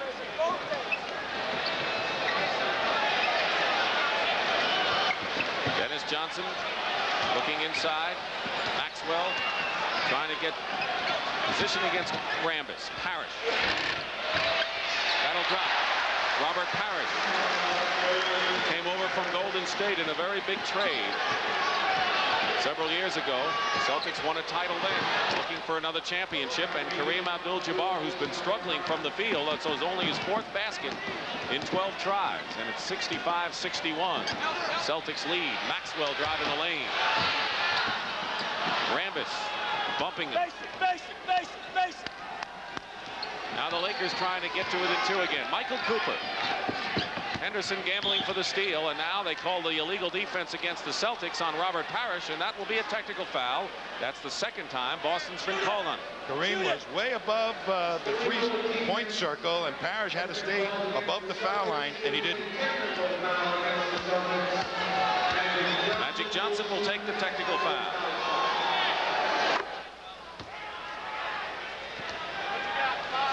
All these coaches are playing that illegal rule, and there's Kareem calling the referee's attention to it. Look at where Robert Parish is. He's in the paint.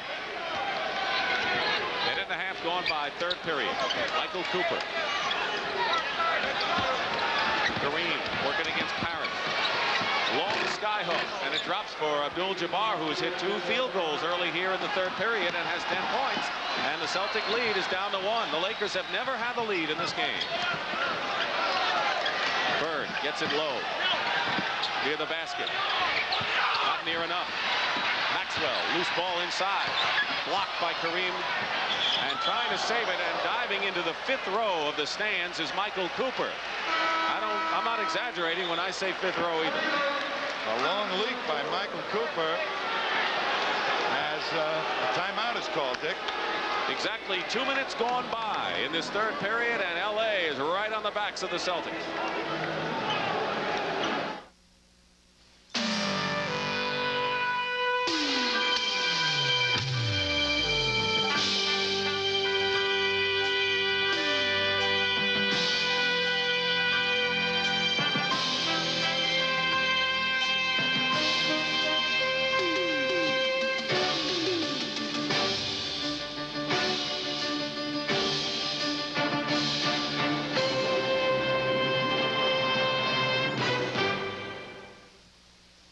I see your desk got a computer on it. Yeah, smart desk. Going to the game? Me, I don't need a computer. I just call Bert. What if Bert's not in? I wait till Bert's back. Who's playing? Detroit. You know, I don't know how I managed before. Well, machines and I just don't mix, know what I mean? Sure. I'll see you at the game. Yeah, actually, I've got a little more to do. Some people don't need an IBM computer on their desk. That you, Bert? The smart desk is for people who do. He's at the game. Hello, Ghostbusters. Ghosts. They're real. You do? They're mean. You have? They're here. We got one! Someone's got to stop them. It's a job for the Ghostbusters. How are you? The best. The only. We came, we saw, we kicked it. Ghostbusters. Rated PG. Coming soon to a theater near you. Friday, a city is consumed by wildfire as Henry Fonda, Susan Clark, Barry Newman, and Shelley Winters star in City on Fire, Friday. Obviously some problems for Casey Jones, who's looking for his first world title. He teamed with Bill Russell for 2 national titles at University of San Francisco. When Michael Cooper jumped into the 5th row, that gentleman took the brunt of Michael Cooper's shoe. And knee and everything. Bloodied but not bowed. Oh, he had a red shirt. So. Tough fans here. Under 10 minutes to go, 3rd period. 1-point lead. Lakers trailing the Celtics 65-64.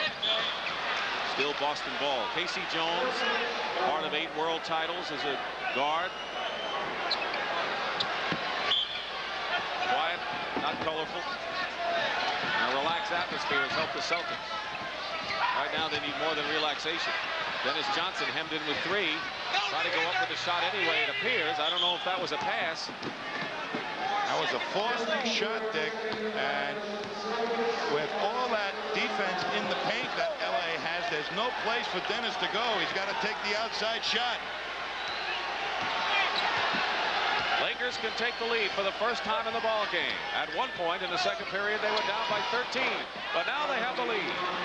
Abdul-Jabbar, who has scored 6 points now in the third period, he's come alive. The Lakers have been alive for a while. They're up by 1 with 9:16 to play in the period. Dennis Johnson gives the Celtics the lead again. That's what he has to do, and that's what Henderson has to do to open up that inside game of the Celtic with their big people. Hit the outside shot. And that's what Wedman and Ainge did when they were in there off the bench. And they brought the lead up very nicely. 8 seconds on the 24-second shot clock.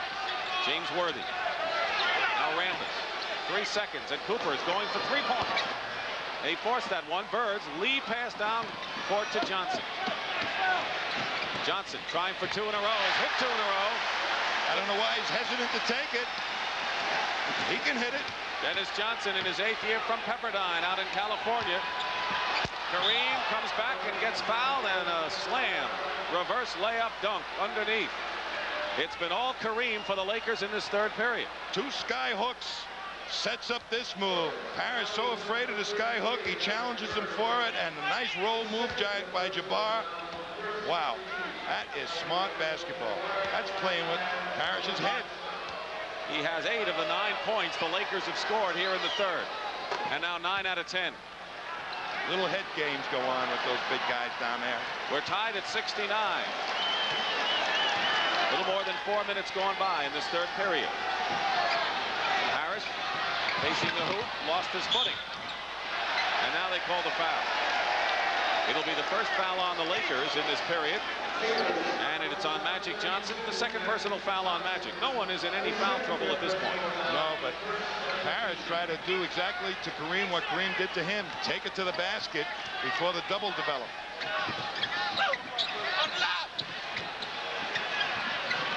Henderson working against Magic Johnson. Nothing there. Larry Bird. Maxwell gets the offensive rebound, fights his way up and draws the foul. That's what Max does for Boston.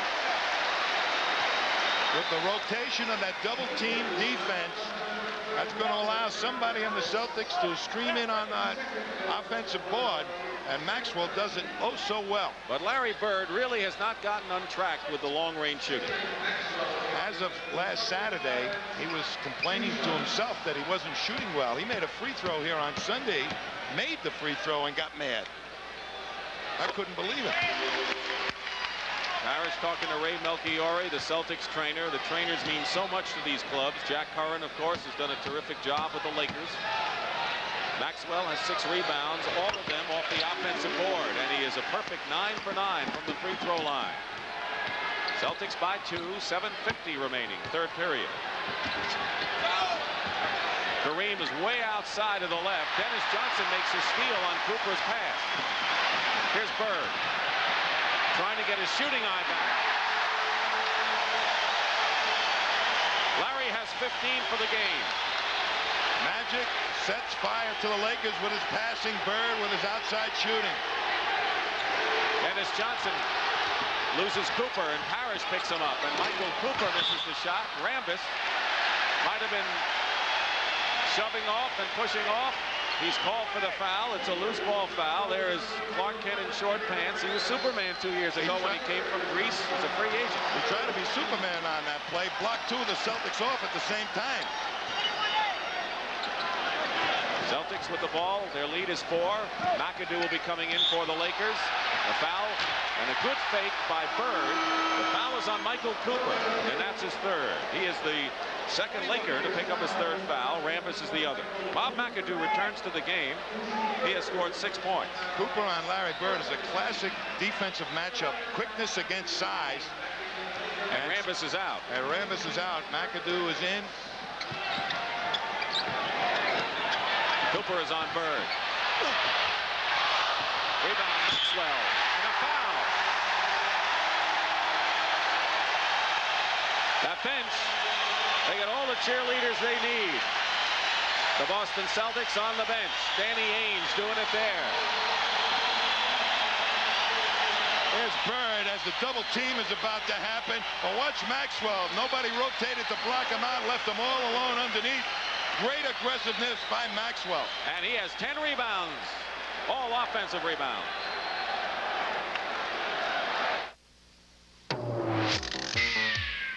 How to ride a Honda scooter. First, select shirt pant combo.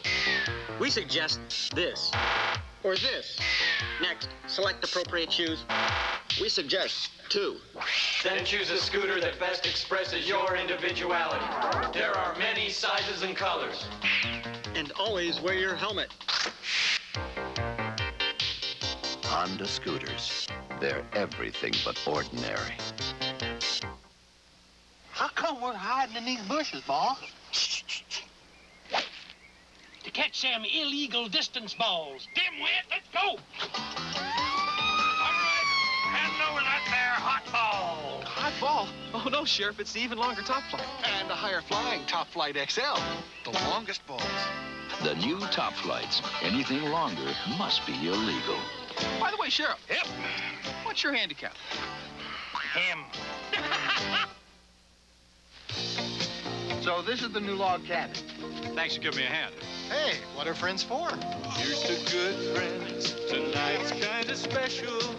Try it this way. The beer we'll pour says something more somehow. Looks like we're about done, huh? Not yet, you're not. Tonight. Not a bad day's work. Next weekend, we put in the pool. Let it be low and brown.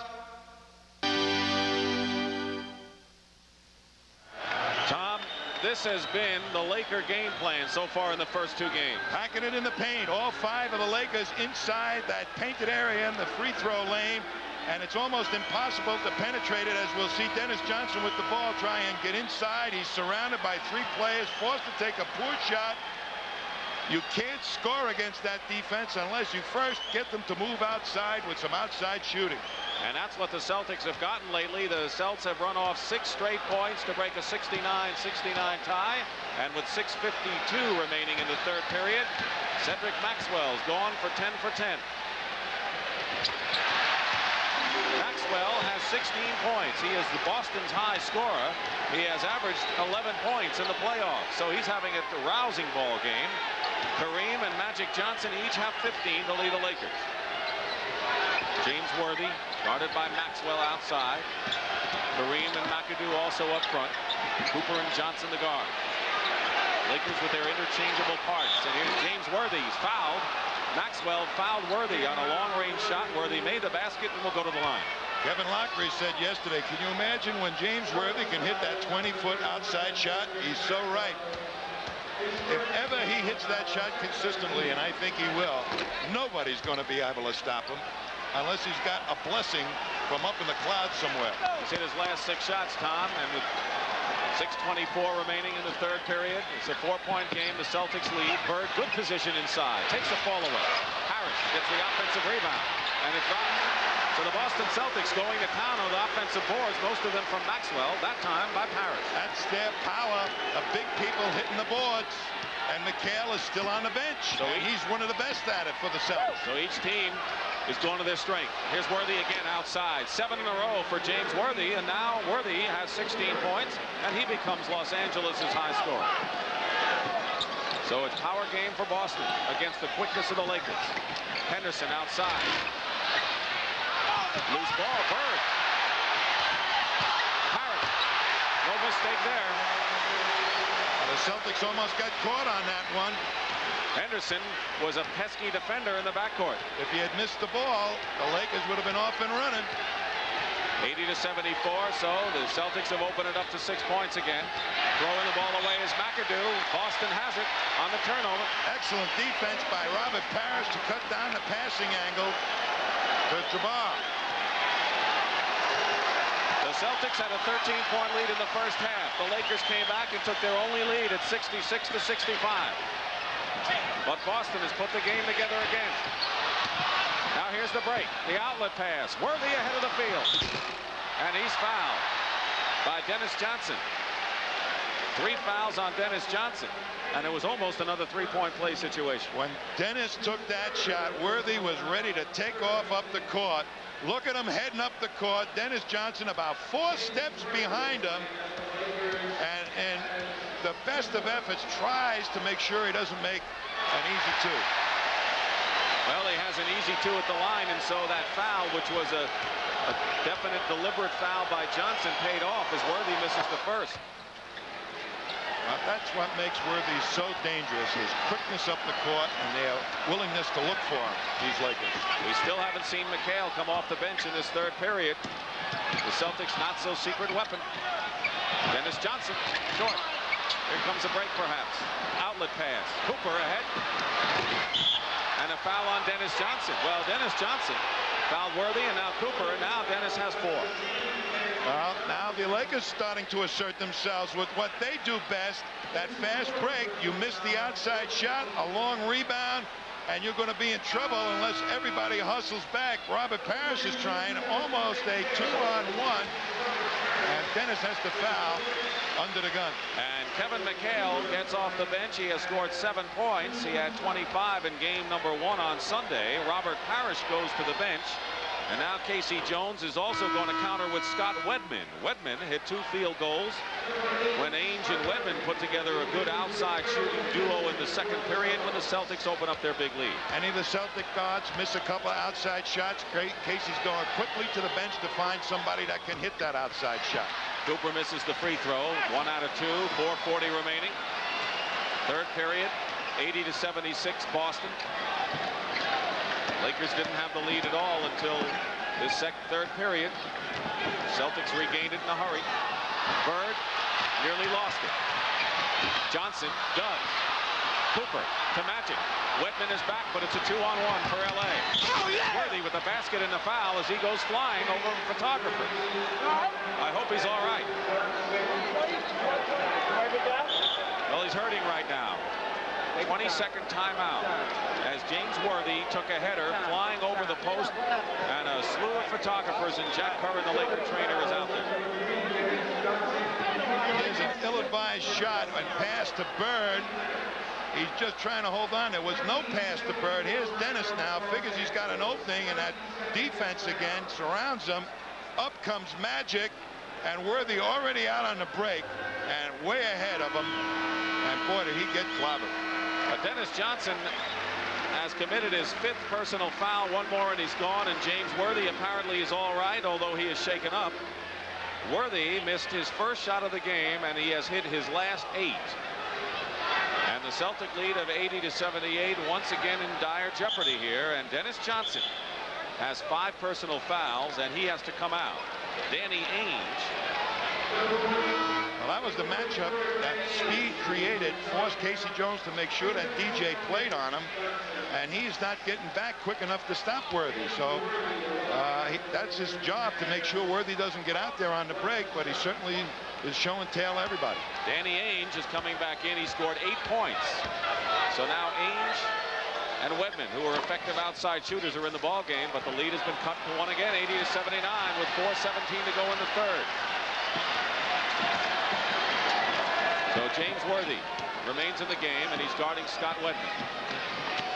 Johnson, Magic is on Ainge. McHale, double team. Wedman is open. Big basket once again for Wedman. He hit 3 in game 1 Sunday. He's got 3 so far tonight. Worthy on a pass from Magic Johnson, and that's the best pass of the ball game inside. They better go back to the locker room and decide by lottery who's going to guard Worthy, because nobody seems to know where he is. Worthy has 11 points this period. And Kareem Abdul-Jabbar has 9. They have 20 between them. 3:38 remaining. The Lakers trying to regain the lead. They've had it only once.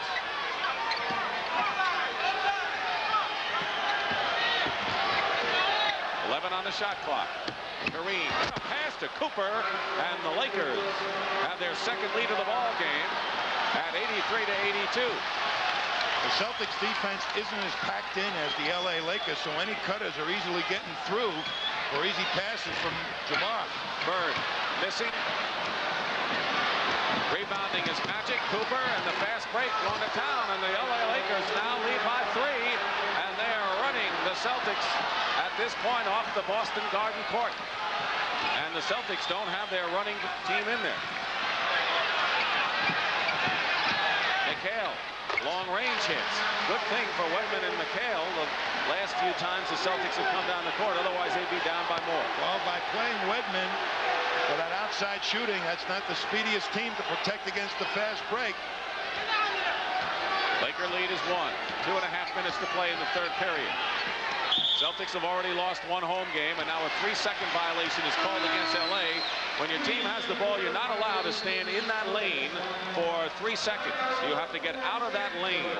The Lakers didn't, and so they turn it over to the Boston Celtics. And a timeout, 2:27 remaining in the third. Los Angeles by 1. Nearly 4 hours. That's how long it took us to paint this room with a roller. Then we painted it in less than 1 hour with the new Wagner Power Roller. A living room that took nearly 7 hours. The Wagner Power Roller finished in less than 3. The Power Roller pumps paint straight from the can to the roller or to any of several optional accessories. Why waste your time painting a pan when you could be painting your walls instead? The Wagner Power Roller, the right tool for painting. You're looking at 2 very special pickups. The one on the left, the most powerful 6-cylinder engine in any pickup. On the right, the highest gas mileage of all the full-size pickups. Both come together in one tough truck. Ford's 4.9-liter 6. You get the gas economy you want with the most power you can get in a 6. All in one full-size pickup. Ford's 4.9-liter 6. The best-built American trucks are built Ford Tough. Say goodbye to America's favorite can of motor oil. That Quaker State quality America has trusted for over 70 years now comes exclusively in this unique, easy-to-pour plastic bottle, made to cost you nothing extra. So long, Spouts. See you, dirty hands. Goodbye, oily rags. No more leaky cans. Get Quaker State's pen-grade protection and no mess, easy to open, pour, and reseal. Today, you need an oil this good in a package this good. We're live at Boston Garden for game number 2 of the NBA World Championship Series. This is Dick Stockton along with Tom Heinsohn, Brent Musburger, Kevin Lockery, and Pat O'Brien. The Boston Celtics had things to themselves in the first half, leading by as many as 13, but the Lakers' sizzling fast break has taken over the game. They're leading by 185-84. First game of the series was won right here in Boston by the Lakers by the score of 115-109. You're looking at the shooting so far. The Celtics have had more shots, but the Lakers 10 of 13, and that's why they have the lead. Larry Bird is only 1 for 6 shooting in this period. And now traveling call against Wedman of the Celtics. And the Celtics right now, as you look at their brain trust, Chris Ford, Jimmy Rogers, who helped Casey Jones. They're a beleaguered team right now. Nearly 2 minutes to go in the third period. Bob McAdoo, someone got a piece of that. And here comes Boston. Maxwell. He's had a terrific ball game. Bird with McAdoo in front of him. McHale fighting. Wilkes is into the ball game. Maxwell comes out with it for Boston. What a terrific ball game Maxwell has played. He has 16 points. Boston's high scorer. Worthy with 22 leads LA. Worthy's on the bench now as Wilkes replaces him. Bird. Larry Bird with 17 in the ball game. He had missed his last 6 shots. So the Celtics regain the lead with 1:24 to go in the third period. They're getting some good mileage out of that bench, though, the Lakers right now. Wilkes. Maxwell trying to save it, and he does to Danny Ainge. Here comes Boston's break. Ainge.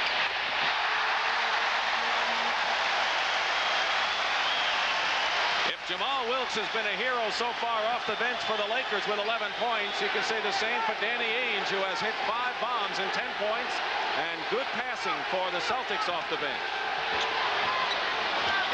88-85 Boston with Byron Scott also in the ball game. Kareem misses, and now Ainge controls for Boston.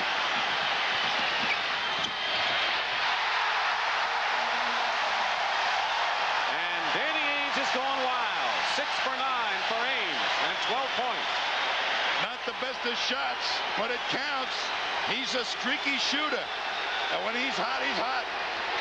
13 on the shot clock. 16 now remaining in the period as Irvin Johnson hits from outside. He has 17.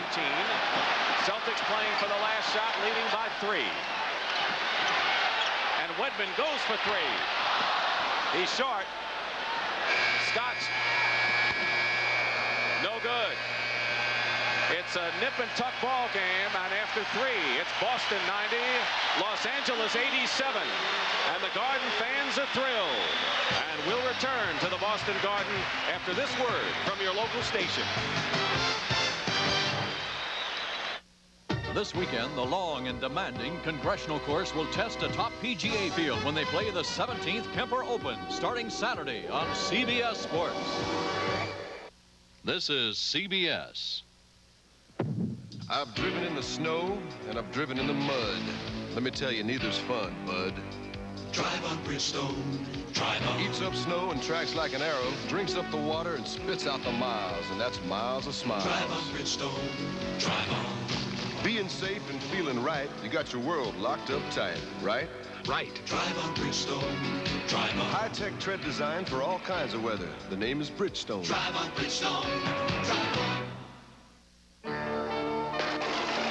It's like a European road car, but it's an American luxury car. It's the new 1985 Oldsmobile 98 Regency, and it's taking the Detroit area by storm.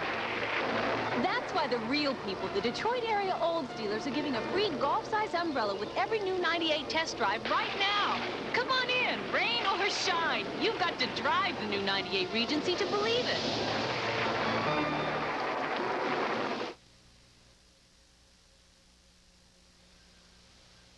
The NBA on CBS. Tonight's championship game from Boston, Massachusetts is sponsored by Miller High Life. Welcome to Miller Time. Honda Power Equipment. Lawnmowers and generators that are built to last. And by Ford and your Ford dealer. Have you driven a Ford lately?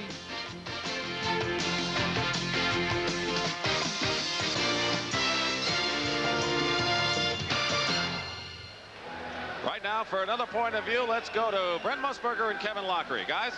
All right, Kevin, you're K.C. Jones. What are you going to do now to try and hold on and get back in this series? The key, Brent, is the outside shooting. There's no doubt about it. If you're going to play Ainge and Wedman together, you give up an awful lot of court speed. They have to make the outside shot, or the Lakers run them off the floor. If I'm Pat Riley, I get James Worthy back fast. Let's go back to Dick Stockton and Tom Heinsohn. I don't think K.C. Jones wants that, Brent. He'd like James Worthy to take a vacation on the bench, right? I'll tell you, they've had so much trouble finding James Worthy, the Celtics ought to look him up in the yellow pages out there. Under W. The Celtics have a big edge in offensive rebounding, 15-8, and they've converted them into 19 points. But you wanted Worthy, and you got him. Worthy is up front with McAdoo and Jamal Wilkes, Byron Scott and Cooper in the backcourt, and Larry Bird begins the 4th period on the bench for the Celtics to get some rest. And a turnover as Cooper threw an errant pass to Byron Scott. So the Celtics with a 3-point lead. Kareem also on the bench, so the big guns are not all out there as we start the final 12 minutes, barring overtime. McHale trying to get it to Maxwell, still Boston ball. They're forcing that pass on the doubles to the man going to the basket. It just isn't there. They should make the pass outside for the outside shot. This is the 4th quarter chess game that goes on, and each substitution has a meaning as Parish misses. Long rebound to Cooper, and the Lakers are able to break, and Cooper. The foul is called. Wedman might have pushed Cooper. who was jarred a little bit. Well, that was that foot speed that Kevin Lockery talked about by using Wedman and Ainge. It ended up almost a 4-on-1 situation. Danny Ainge must have felt like Custer. He had them all. Foul is on Danny Ainge. That is his third personal foul. So it wasn't on the Wedman-Cooper collision, but it was on Jamal Wilkes. Wilkes was fouled by Danny Ainge.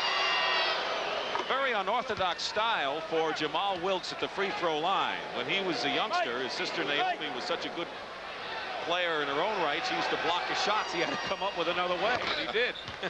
From behind the ear. It's worked for him, hasn't it? How much protection does an ear give you? Celtic lead down to 1. We're in the opening minute of this fourth period. Dick Stockton and Tom Heinsohn reporting. Parish is hit. So now the Lakers pick up their first personal foul. But the inside game of the Celtics, Robert Parish, is taking long to develop right now. They ought to be able to capitalize with Jabbar on the bench.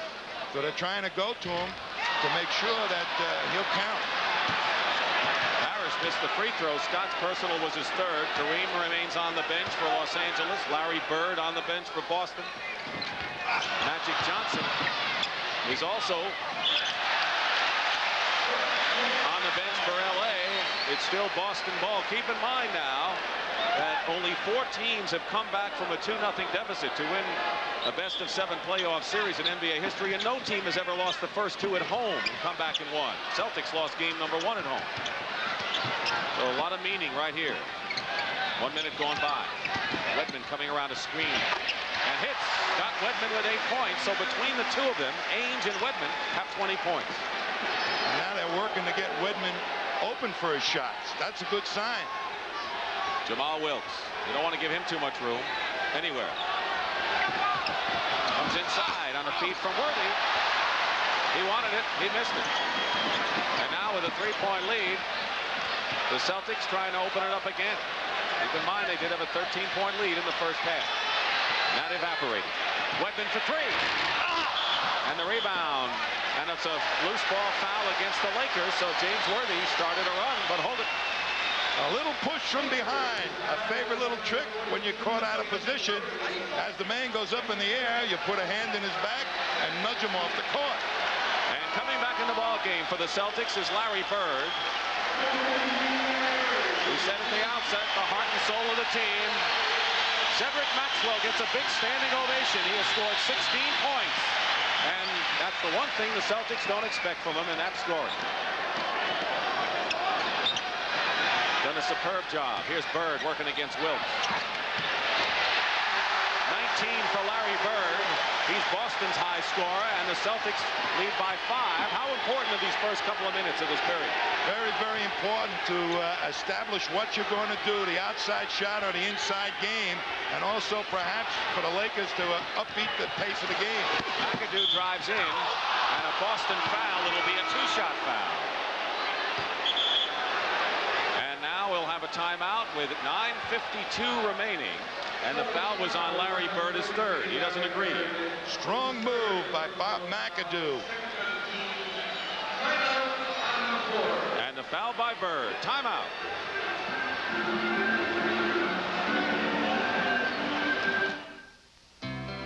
Welcome. Working at Shorty, your days belong to somebody else, but your nights are all yours. To Miller time. Now comes your time with the best beer you can find, Miller High Life. Bring your thirsty self right here. You've got the time. We've got the beer for what you have in mind. Welcome to Miller time. Men, we're going to live off the land. It's going to be rough. Either you pitch in or shape up. When you're far from home, you can't beat a Honda portable generator. You get 600 watts of power when you're nowhere near an electrical outlet. Commander Fred, can we come in? Hold it, men! I'll be right out. The Honda portable generators. For camping, hunting, boating, even charging your car battery. I go out and try to give them the best show possible.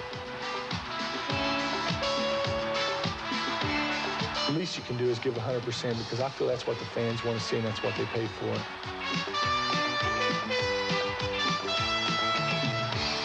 I know that when I'm on the basketball court, I'm there to be the show. NBA action. It's fantastic. The preceding message was furnished by the National Basketball Association. The Raptors at Boston Garden, and they're cheering for the Celtics, who lead by 5. Pat Riley, who's a talented gentleman. He was a broadcaster, assistant coach. He is a creative man who uses videotape. When Norm Nixon was traded to San Diego, he got the team together and said, let's pay homage to him. He put together a very creative, with music, piece of Norm Nixon's accomplishments. I think the players appreciate him. And not only that, he has the highest winning playoff percentage in history by a wide margin right now. Pat Riley. Great coach, in my opinion.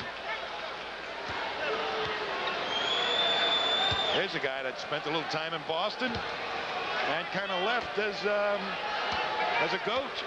Didn't kind of make it with the fans, but he certainly has made it with the LA fans, and then some. Sure has. A great comeback story 2 years ago. And I think he'd look like nothing better than to oust the Celtics out of this playoff. He's the only member of the Lakers who used to play for the Celtics. He's been with 6 teams, well-traveled, but he's happy now. Not 10 seconds on the shot clock. Ainge throws the ball away. He was looking for Parish, but he threw it away. So on the turnover, the Lakers can cut the Celtic lead to 1 with 9.5 minutes, plenty of time remaining. Parish zigged when he should have zagged that time on the Ainge pass. It's Byron Scott to Wilkes, and now they turn it over that way. Couple of turnovers, and Riley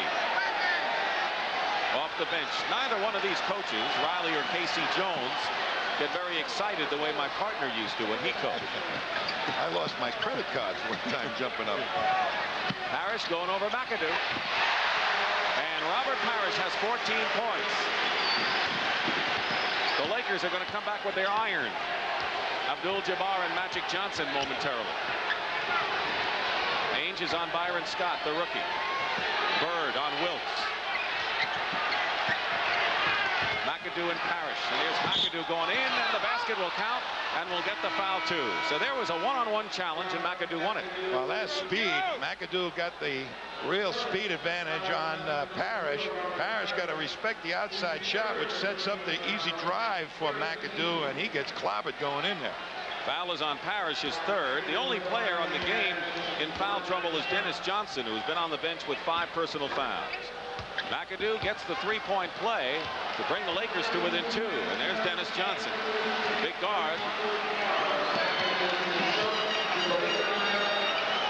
So now Magic Johnson and Kareem back in the lineup. McAdoo, Cooper, and Worthy. Good start, and good 5 out there for LA. Bird gets fouled and gets helped up by Michael Cooper. Michael Cooper knows how tough a job it is to guard Larry Bird. And I don't think anybody guards Larry Bird or gives him a tougher job than Michael Cooper. Why does he do such a good job? Because he uses his quickness. He's got the ability and the tenacity to try and deny him the possession of the ball. And he's got the better foot speed to, when he gets by him, to catch up with him. Larry Bird has 20 points in this ball game. But he's had to struggle for the 20. He works hard on every phase of the game of basketball, Larry Bird. There's no quitting that guy. Cooper committed his 4th personal foul. Team fouls at 3 and 3. Once you get to 5, you're in the penalty. 8:25 to go, 4th period. 98-94, the Celtics lead, and traveling called against Bob McAdoo. And now the Celtics want a 20-second timeout. 20-second timeout, and they'll gather around Casey Jones, who was a head coach with the Washington Bullets, did not win a championship with that club, never thought he would get an opportunity to lead a team again. And when Red Auerbach tapped him on the shoulder when Bill Fitch left for Houston, it was a dream come true again. Certainly was, and nobody deserved it more than Casey Jones. You know, he and I and 2 of the other Celtics used to sing in the shower. And they made a record, and guess who they left out? It made it a trio instead of a quartet. Well, I tell you what, you might have been playing the bass drum. I don't know. Listen, I had the best rendition of Granada you ever saw off those tiles in the shower. We won't hear it tonight, though, right? I hope not. Okay. 8:19 to go. Celtics after the 22nd timeout. Maxwell. Now Wedman. Long rebound to Magic Johnson. Worthy on the break. Celtics get back nicely on defense to stop the break. McHale on McAdoo. Inside, Worthy. Basket counts and a foul. And they, for some reason, you know, we've said on this broadcast that the Lakers haven't had anyone to guard McHale. The Celtics don't have anyone to stop Worthy. Yes, and it goes inside nicely as Wedman tries to front them to deny him the ball, but it gets over the top. An easy one for Worthy. He's got 25 points. Personal foul was on Maxwell. Maybe they should look him up under J in the yellow page. It's not the way it's usually listed. 14 fouls against Boston. 7:49 on the clock, fourth period. Danny Ainge, top of the key. Bird gets the offensive rebound and is fouled going up for the shot. The Lakers really hustling. They jammed at Danny Ainge when he took the shot, and Bird gets the rebound, and 4 blue jerseys around him. 3 fouls on Magic Johnson, and the 4th team foul against the Lakers. Dennis Johnson coming back into the ball game. Keep in mind he is playing with 5 personal fouls, 1 more, and he'll be disqualified. Parish is back in. Wedman goes out. And there's Johnson. Magic Johnson, who has been the MVP of the playoffs in the 2 championship years, but the Lakers have captured the title. Jack Curran, the Laker trainer, talking to Jake O'Donnell. Something about someone's shoulder bothering him. Not sure what it is. I think it's Jake's shoulder that's bothering him, actually. Well, they get in the middle of a lot of action. They can get hurt, too. You know, nobody knows how difficult it is to run up and down as an official for 48 minutes in a fast break game. You know, and no substitutions for those guys. We have an alternate, and that's Paul Mahalik, just in case one of the officials can't go. Larry Bird missed one of the free throws. He was the best free throw shooter in the league this year. Long air ball, didn't touch anything, by Kareem. Loop it in, and Kareem saves it at the other end. Does he show his greatness on that hustle? What a hustle play by Kareem to get back. Parish had a 3-yard lead on him, but look at him get back into it. Beautiful hustle by Kareem Abdul-Jabbar. Danny Ainge goes out. He has scored 12 points and has been a bright light off the bench for Boston. And Gerald Henderson, number 43, who's handling the ball, is back in. 7:20 showing on the clock, 4th period. Henderson is open. Those are the shots that the Lakers dare the Celtics to make, and when they don't make them, the Lakers come on down fast. Magic Johnson lost it. Good defense by Boston. Maxwell, can he handle the ball for a big man at 6'8"? Bird. One of the few times you see Magic Johnson and Larry Bird guarding each other right there. You don't see it often. Well, one's a guard, the other one's a forward. Doesn't happen too often. Well, the way the Lakers play, you can't be surprised at anything they do. Timeout with 6:53 remaining in the 4th period. It's a slim lead for the Boston Celtics.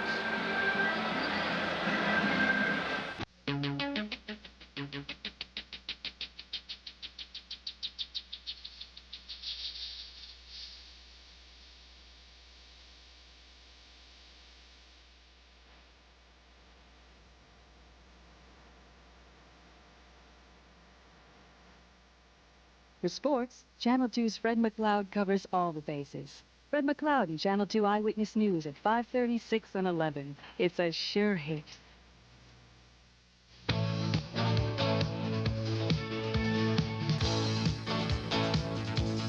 There's magic afloat in the Great Lakes. You can feel it in the cool water and the warm sun. You can see it in a rainbow of wind-blown sails against a brilliant blue sky. The boats skim across the water in a free-form parade.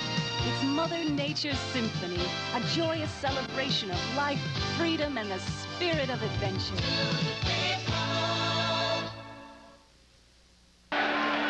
We want to remind you that this World Championship Series Continues with Game 3 Sunday from the Forum in Los Angeles. It'll start at 3:30 Eastern Time. The Celtics and the Lakers. It'll either be 1-1 or the Lakers will have a commanding, you could say, 2-0 lead if they can win this game on the Boston home court. The Celtics are angling to make it 1-1 when they go back to the Forum. Celtic guards have been occasionally maligned for their shooting this year, but tonight they're outscoring the Laker guards. They've had plenty of opportunities, I'll tell you. They're giving them, proving, Pat Riley says, prove it to me that you can beat me from outside. It's going to take a little bit more than that. Well, there's a lot of tradition in Boston Garden, and one of the traditions is right up there. Wearing a tuxedo is Johnny Most, who has been the voice of the Boston Celtics.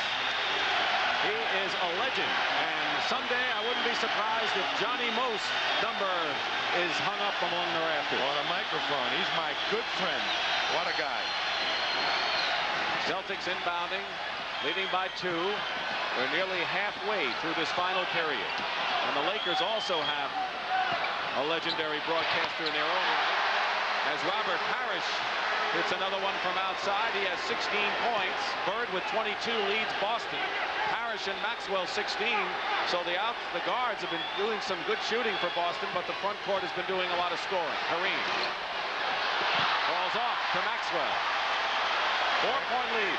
The Lakers going to that go-to guy. If the fast break isn't there, get it to Kareem.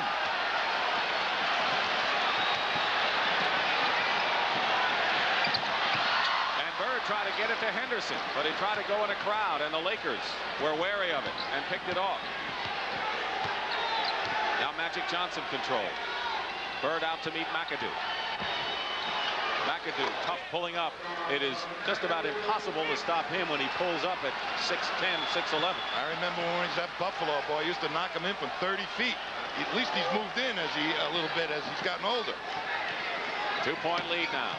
Henderson going in, draws the foul. One of the advantages that Gerald Henderson has by penetrating, and that means driving to the basket, is that you can dish it off to someone for an easy basket, or you get fouled. On that play, he got fouled, and it's Magic Johnson with number 4. But the Lakers have so many big people in there with those arm span. There aren't much room to get the passes through. Maxwell gets a hand. He goes out having scored 16 points and 12 rebounds. 9 off the offensive glass, and he is replaced by Kevin McHale. So the Celtics, in essence, Tom, are getting some offense in and giving up some defense. You got it. 5:40 to go.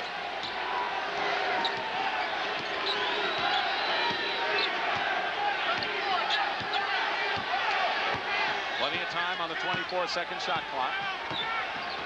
Johnson hoops it into Kareem. The go-to man, as you call him, Kareem Abdul-Jabbar, now with 17 points. 80% of their set offense goes to Kareem. Parish. Bird is there for the offensive rebound. Looking for a foul or a basket, got neither. And the rebound by James Worthy. And Bird tips it away. It's still Laker ball. But you have seen in this period the out hustle by Kareem Abdul-Jabbar and Larry Bird diving to tip the ball away. That's the mark of champions. Whoever wins this series, they both deserve to be there. It may sound trite, but I believe it. Loose ball, tied up. Kareem was tied up. Here's Kareem fighting for position. Parish trying to get in the passing lane. He gives up an easy one now because he didn't quite get there soon enough. He's going to have a huge advantage of maybe a foot over Gerald Henderson. And a whistle blows. They may jump it again. Well, you know that Kareem's going to get the ball. You're going to try and perhaps steal it, but there's Magic Johnson standing behind him all along. And the ball comes down to Los Angeles. Cooper. Tipped away. It might have been Bird. Here come the Celtics. Dennis Johnson will go to the line and shoot. Defensive play inside. It might have been Larry Bird who tipped it away. And the Celtics on the fast break result in a free throw situation for Michael Cooper. That is his 5th personal foul. One more and Cooper's out of the game. Well, he had to pick up the quick advance of the ball by Dennis Johnson. Dennis Johnson really tried to put the pressure like Magic Johnson does on the defense. But didn't quite wait till that forward got in the lane like magic does. Ends up getting fouled, and these are 2 key free throws right now for the Celtics. Been back and forth in this second half ever since the Lakers put on a 13-2 run. Now a 13-point lead at halftime to 2. Lakers had a 3-point lead at 85-82, but the Celtics have come back and now lead by 3 with 4:35 and running remaining in the 4th period. Johnson. Cooper. And an offensive foul has been called. An offensive foul. And that's against Michael Cooper. Here's Cooper, puts it in and goes over Dennis Johnson. And Dennis afraid to foul out, and Cooper now going out himself. So Michael Cooper has fouled out with his 6th personal foul. He scored in the ball game, 9 points. He had 3 assists. He's replaced by Jamal Wilkes. So what does the loss of Cooper mean? I know Larry Bird isn't unhappy with that. That should turn Bird loose a little bit, although Wilkes guards him pretty well, and he's on the floor right now taking Cooper's place. Timeout. So we'll see what Wilkes does against Bird. 4:28 remain in the 4th period. The Boston Celtics 104, the LA Lakers 101. That's Cal Petty's Thunderbird up ahead now. It's specially prepared and modified for racing. Ford consultant Jackie Stewart. Over the years, we've learned a lot from all kinds of racing. Things that make their way into the kind of car you drive today. The aerodynamics, the turbo technology, and the double shocks in the rear of this Thunderbird Turbo Coupe were all pioneered by racing. Racing's quite an educator. Have you driven the best-built American cars? Have you driven a Ford lately? There. That was the hot spot where the fire started. The Felixes lost their whole house. But now, they're getting it all back again. From the shake shingles, to the oak cabinets, to the wallpaper in the baby's bedroom. State Farm will pay to replace it all because the Felixes bought State Farm guaranteed replacement cost coverage. So everything's going to be the way it was. And like a good neighbor, Even if it costs more than anyone thought it would. State Farm is there. Wake up! If you don't graduate, we're through. I'm bust. Here, revive with Vibrant. Vibrant? Helps wake you up. Government-appointed experts say it's safe, effective. Revive with Vibrant. Who's been using my razor? Mine burns me. Don't blame your razor. Use my Ice Blue Aqua Velva. It turns red-hot razor burn to cool comfort. Smooths, too. My Aqua Velva Men. There's something about an Ice Blue Aqua Velva Man.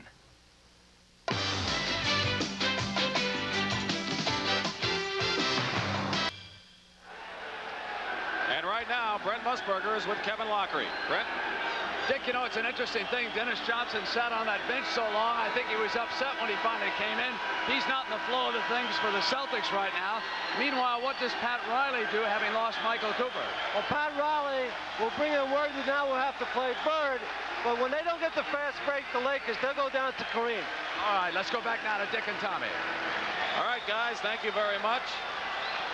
Capacity crowd, the 169th straight sellout at Boston Garden. To see whether the Celtics can even the best-of-7 series at 1-1. Of course, Michael Cooper is already fouled out of the ball game. Wilkes is going to guard Larry Bird. They get it into McHale, who's immediately double-teamed. Loose ball, Henderson is there, and a new clock for Boston. Henderson doesn't waste much time. And look at Danny Ainge saluting Henderson. 4 minutes to play. And a 5-point Boston lead. They haven't been able to get it over 5, though, in this 4th period. Worthy. To Kareem. Surrounded. And fouled. And the basket counts. You could not play Kareem Abdul-Jabbar any tougher or closer than the Celtics did on that play. I'll tell you one thing. I haven't heard me comment too many times about the officials, but boy, there was a lot of purple jerseys in there for more than 3 seconds. Here's Kareem taking that shot with 2 guys on him, but when you're 7'3", you can go over almost anybody. They were all over him. Kareem hits it. He has 13 points this half. For 19 in the game. And the foul was on Robert Parish, number 4 on him. So it's 106 to 104. A big play for the Lakers. Lakers looking to go up 2-0. And no team has ever come back in a best-of-7 NBA championship or any playoff after losing the first 2 games at home. And that's what the Celtics face right now. They're leading, but not by much. Bird, double team. Johnson, open is Henderson, left of the key. The rebound is McAdoo. And the foul is against Los Angeles, I think. And Pat Riley has to be restrained momentarily by Magic Johnson. And that is about as mad as I've ever seen Riley. Pat Riley is enraged. Boy, your blood starts to boil when you get to the championship round. It's tough enough during the regular season. But here is the action as McAdoo was pushing off to get the rebound that time, and they caught him before the ball even hit the rim. So that's an unusual call for the official. They usually call it as the ball is coming down. McAdoo committed the foul. Kevin McHale not scoring as much in this game as he did in game number 1. The Celtics are looking for the W, as Red Auerbach said at the half. Wins, victories. But the Lakers are awfully tough, and with 3:15 to go, they can cut the lead to 2 once more. A pushing foul on Henderson. Celtics in the penalty, so that means Magic Johnson will go to the line and shoot 2. He is a pretty decent free throw shooter. Plus, he's a second-story man. He's got the consummate guts to play this game. He loves to be under these pressure situations. You know, people always argue who's better, Larry Bird or Magic Johnson. It's not an easy thing to decide, and maybe it shouldn't be decided. I don't think there's an answer. Magic Johnson had a playoff assist record of 24 against Phoenix and broke his own all-star assist record of 22 this year in Denver. And now it's a 2-point game once more. But it may boil down to how well Gerald Henderson's going to be able to hit that outside shot. McHale inside, blocked by Kareem to Magic Johnson. And with a good defensive play by Abdul-Jabbar, the Lakers are looking to tie it up with under 3 minutes to play. They're running at, anytime the ball goes inside the Lakers, they're running at that man. And let's see, no violation, no backcourt violation. Lakers saved it. Wilkes with 7 seconds on the clock. James Worthy going in. Off the glass. LA has it. Fans didn't like it. It'll be LA ball, and they have 5 seconds to attempt a shot. 2:39 on the clock. It's 108 to 106. Boston. McAdoo doesn't tie it up, and Kareem fouls Parish.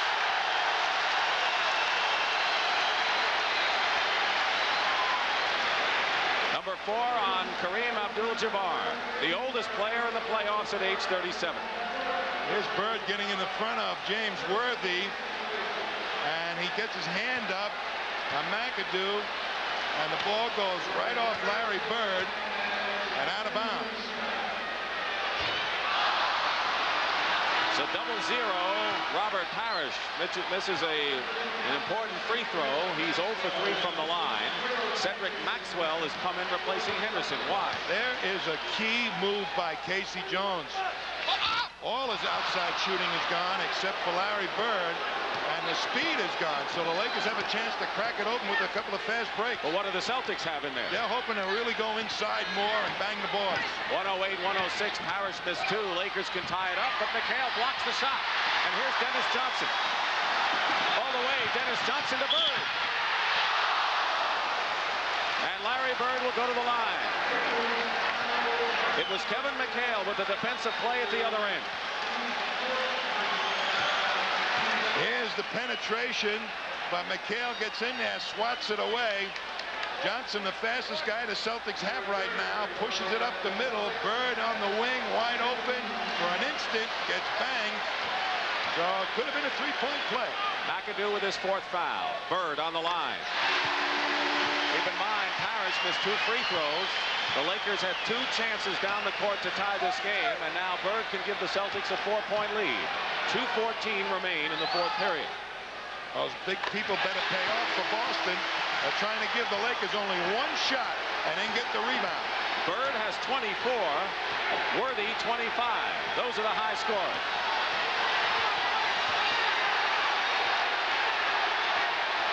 2 minutes to play in the fourth period. 110 to 106. Celtics lead the Lakers. And Magic Johnson uses the glass to cut it to 2 once more, and the pressure remains. Boy, did they move that ball beautifully to find Magic. And again, he loves those game-winning shots. He has 21. Wilkes playing Bird awfully tight, misses as Bird goes inside, and now a foul is called. A Laker foul. Here's Larry Bird working against Wilkes. Magic tries to help out, and Worthy comes in at the last instant, and a late whistle. Bird thought he wasn't going to call it. I think he hurt his hand, too. James Worthy has committed the foul. Bird shooting. Larry Bird had 24 points and 14 rebounds in game number 1. Misses the free throw, so the best the Celtics can have would be a 3-point lead now with 1:34 to go if Bird makes this.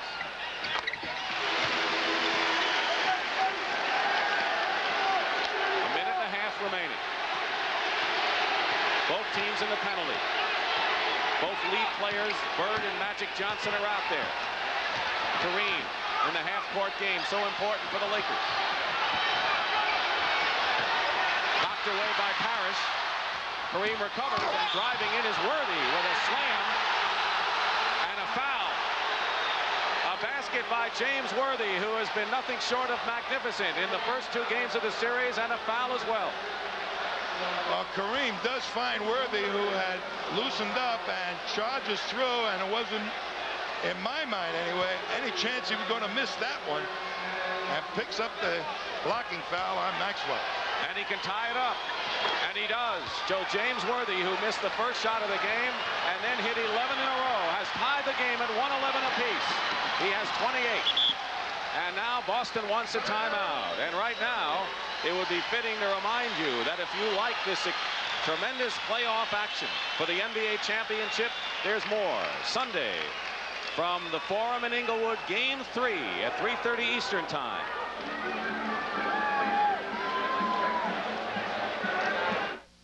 Thanks to Bic, I have the shave of John McEnroe, but I still have the serve of Elliot Kaminsky. John McEnroe and I have 2 things in common.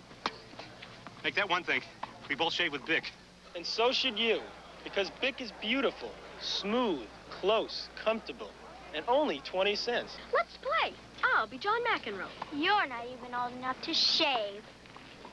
Bic can improve your game, but it can improve your face. Arthur Ashe. Yeah? Is that your Ford Tempo? Sure is. Why a Tempo? Well, as a coach, I know good form when I see it. Good form? Sure, Tempo's well designed, and it has good moves. You like its front-wheel drive? Yeah, it's great when your opponent is wet roads or snow. Well put. I'm learning. How about Tempo's now outselling all the imports in America? I know about foreign competition. Arthur, is it true you have all your trophies in the back seat? Have you driven the best-built American cars? Have you driven a Ford lately? Timeouts remaining. The Lakers have 3. The Celtics have 2. We have a tie with 106 remaining. It'll be Boston ball, and what do they do, Tom? Well, unquestionably, with the lineup that the Celtics had in there, they probably will go inside, probably to Larry Bird. The Lakers are going to be packing in again because the Celtics don't have that good outside shooting ball club, but they can only give them one shot. Boston hoping to get the offensive rebound on the miss. Listen to the crowd support for Boston Celtics. But LA's defense has been superlative. They have held the Celtics to 33% shooting this period.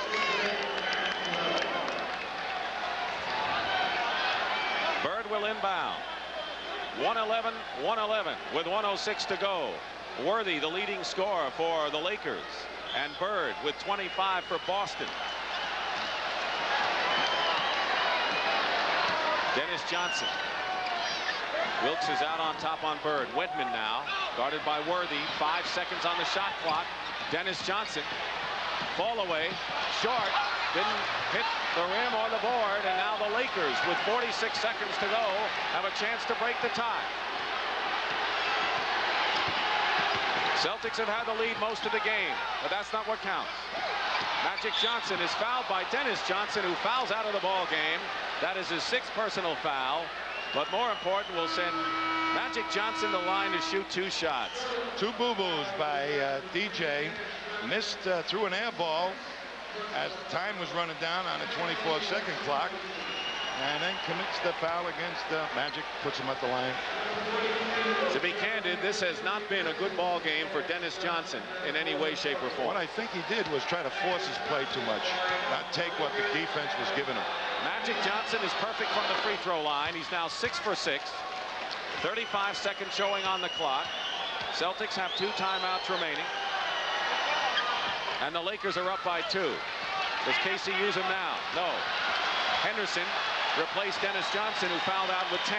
Well, Wedman's in there for the outside shooting. Bird going to McHale. This is crunch time, really, for Boston. Henderson is open. McHale, and a foul against the Lakers. So McHale went up along with Wedman, and there was a Laker foul, and the Celtics will have a chance to tie, but they have to make the 2 free throws. This is really when you believe in your defensive philosophy. They're giving up the Lakers, the outside shot to the Celtics, and Henderson under the gun, knowing he's going to have to take that shot more than likely. What a tough position to be in. All right, but Maxwell has come in for Scott Wedman now. McHale is on the line. He needs to make both free throws to tie the ball game up, and then the Lakers, with 20 seconds remaining, can take the last shot and try to win. Well, he's in it for defense, Maxwell, right now, hoping that McHale will hit the 2. And he doesn't. He misses the first one. And there you can look at the faces of the Celtic hierarchy and Red Auerbach. McHale misses the first, and Pat Riley has told his team to call a timeout after this free throw. McHale misses them both, and now a timeout. So the Lakers do not have to take a shot. They have it with 20 seconds to go and lead the Celtics 113 to 111. And we're going to have a timeout right now, and all of a sudden it's dead quiet in Boston Garden. Burger King talks to a future customer. Hi there. I bet you're getting tired of applesauce, aren't you? I tell you what, let's think about hamburgers. Yeah, the juicy flame-broiled kind, like at Burger King. Let's think about those delicious juices dripping down. That hot, sizzling beef. Leaves you speechless, doesn't it? The only thing is, you'll have to wait a little while to try one. But only a year, or 2, maybe 3. Introducing the Nighthawk S from Honda. We asked world champion Freddie Spencer to take it for a ride. Because what we find out on the track, you can't find out on the street. Freddie liked the way it handled, the way it accelerated, the way it stopped. In fact, Freddie liked the Nighthawk S so much, he never brought it back. When I started delivering beer back in 1893, the supermarket was a blacksmith shop. Well, those days are gone. But maybe not entirely. You see this? Today's Milwaukee's best. It's got a smooth, old-time taste. Old-time quality. And a real fair, old-time price. Milwaukee's best. It's just the kind of deal that his great-great-granddaddy would have loved. Introducing Milwaukee's best. Old-time quality at an old-time price. One of the many stories in this 4th period has been the free throw shooting, as the Lakers have the lead by 2 points. The Celtics have missed 10. The Lakers have missed none. So now what are the Celtics, what can they do with the Lakers having the ball with 20 seconds to play? Well, they're going to try and make a steal here, and they got their best defensive team in there right now. Danny Ainge, Henderson, Maxwell, Bird, and McHale. So they're going to try and get over the inbounded pass. Actually, 18 remain, and the Lakers, keep in mind, do not have to take a shot. Worthy will inbound to Magic Johnson. Worst comes to worst, the Celtics will have to foul, and there's a steal by Henderson, who lays it up and in.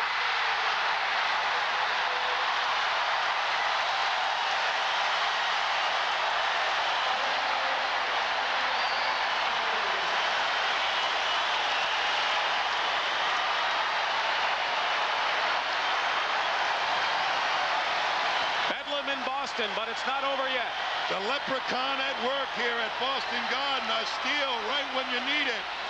Fabled things have happened, and this will be one of them if the Celtics win this game. A steal by Gerald Henderson. But now there are 13 seconds to go, and the Lakers can play for the last shot to break the tie.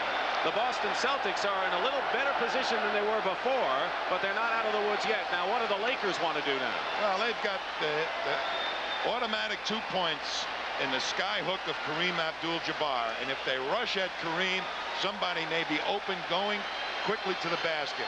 One of the favorite targets on that type of strategy is Magic Johnson after he gives the ball to Kareem.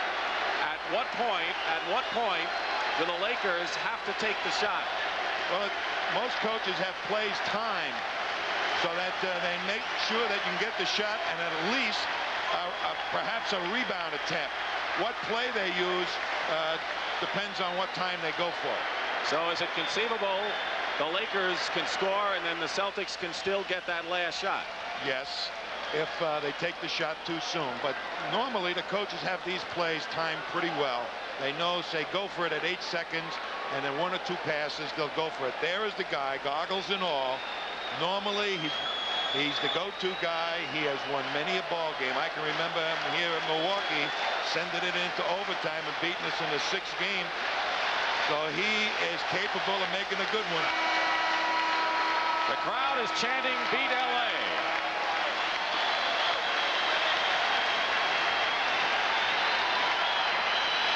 The Lakers lead 1-0 in the best of 7, trying to make it 2-0 and going home with a big cushion.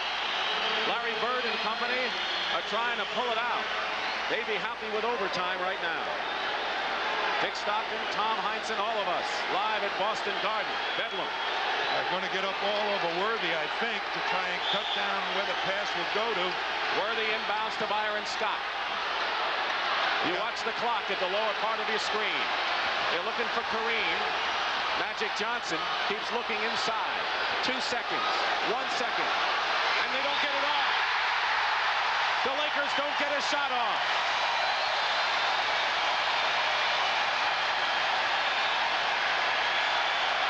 And we go to overtime, and Tom, the Los Angeles Lakers misjudged the clock. Well, we said the coaches have these plays timed. That one was a little bit too close, Dick. That was a 13-second play that went 15.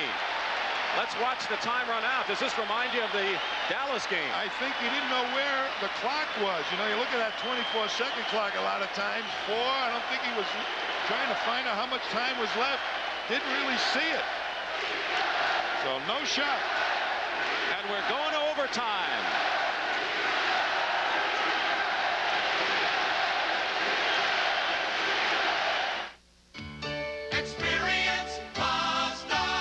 First thing you notice about the Mazda RX-7 is its sleek, slippery styling. Then you notice amenities like contoured sports seats, a redesigned instrument cluster, and 5-speed overdrive. You also can't help but notice the Mazda RX-7's outstanding value. But perhaps most noticeable of all is just how you feel at times like these. The more you look, the more you like. The Mazda experience.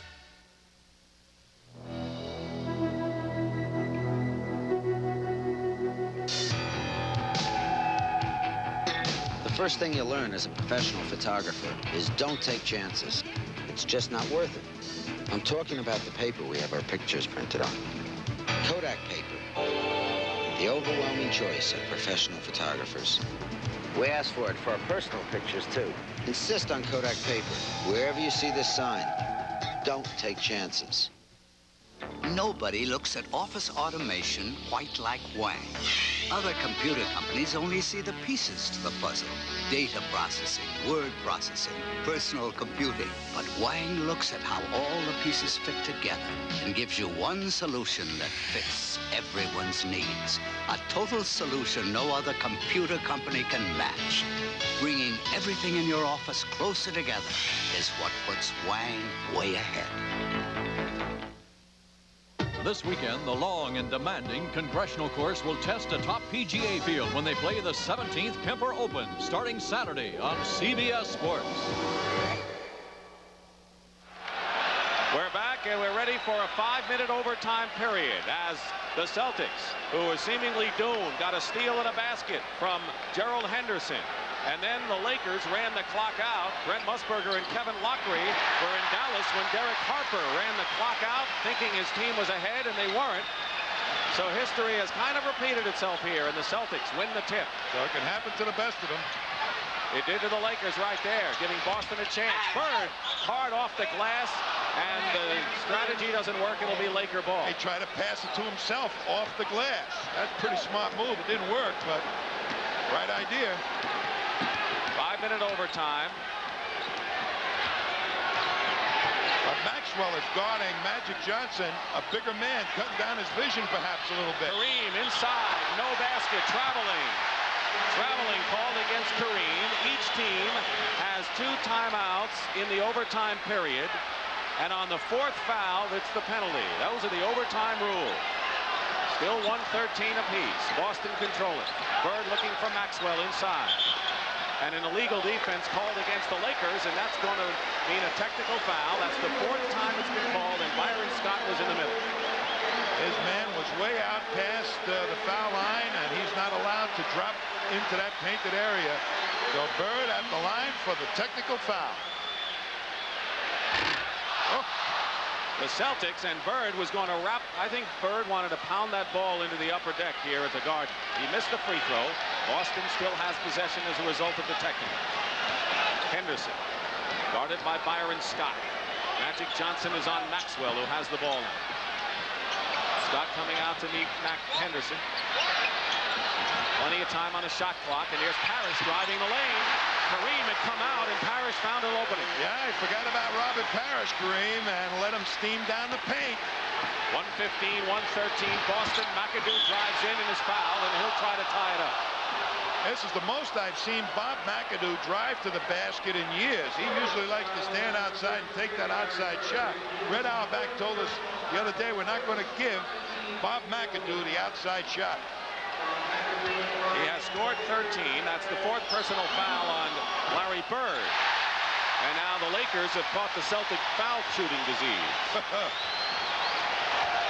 James Worthy with 28 leads the Lakers.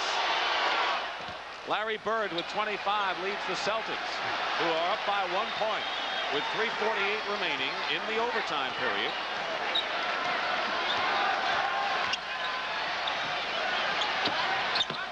They go once again, they go inside to Maxwell, and they lose the ball. Turns it over to the Lakers.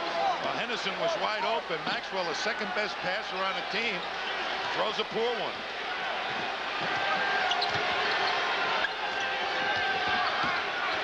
Magic Johnson, long range, hits. He said, Pat Riley, forget about Kareem. They're backing off. I'm taking the outside shot. So the Lakers lead by 116 to 115. And Magic Johnson is 25 points now. Henderson working against Byron Scott, penetrating inside, and he's called for the offensive foul. Henderson on the offensive foul turns it over to the Lakers. The Celtics persist on driving into that packed, painted area. Blue jerseys all over the place. The foul story, McAdoo one from a foul out, the others with 4. The only ones in real foul trouble are the ones with 5 right now. Magic Johnson, unless we go into 3 overtimes, and we might. Kareem feeding Magic Johnson. Does he do that so well, that inside pass? Well, Maxwell just forgot to stay with him. And Kareem will get it to you when you're open. So now the Lakers have a 3-point lead, which matches their biggest lead of the ballgame. This is one of their finer plays. And Maxwell looking at Kareem lets Magic go by, and the alert Kareem makes an easy pass. And a timeout called by Boston. They have 1 left in the overtime. Here's to good friends. Terrific reunion. Yeah, the last time we were here, we made history. Night is kind of special. I stole that ball. I made the pass. I made the shot. Make that shot again, we'll buy you a loan, Rob. The beer will pour. Must say something more. Hey, what can I tell you? We still got it. Never lost it. Let it be low and brown. How come we're hiding in these bushes, boss? To catch them illegal distance balls. Dimwit, let's go! All right, handing over that there hot ball. Hot ball? Oh, no, Sheriff. It's the even longer top flight. And a higher flying Top Flight XL. The longest balls. The new Top Flights. Anything longer must be illegal. By the way, Sheriff. Yep. What's your handicap? Him. A lot of good old boys around here know the best places to hunt and fish. Places that are hard to get to and get through and get around. That's why they got the original, the Honda ATC. The ATC will get you through water, it'll get you through swamp and mud. The fact is, the ATC works so good down here. There's a story going around that Mr. Honda used to live on the bayou. Everybody know he lived up by Shreveport.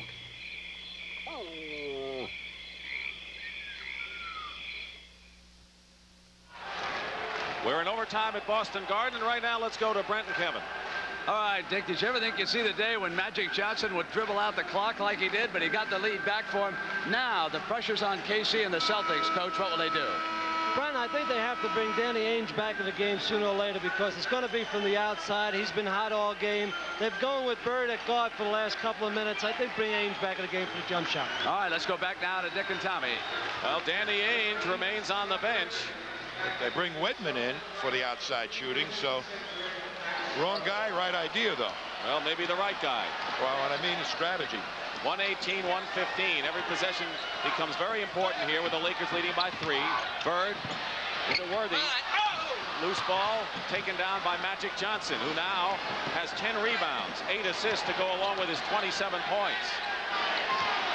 Magic Johnson taking charge. He wants the ball at the clutch moments, as does Bird. Here's Kareem with a long sky hook, and Bird the rebound. Loops it out to Henderson. Henderson drives in and is fouled and gets the basket.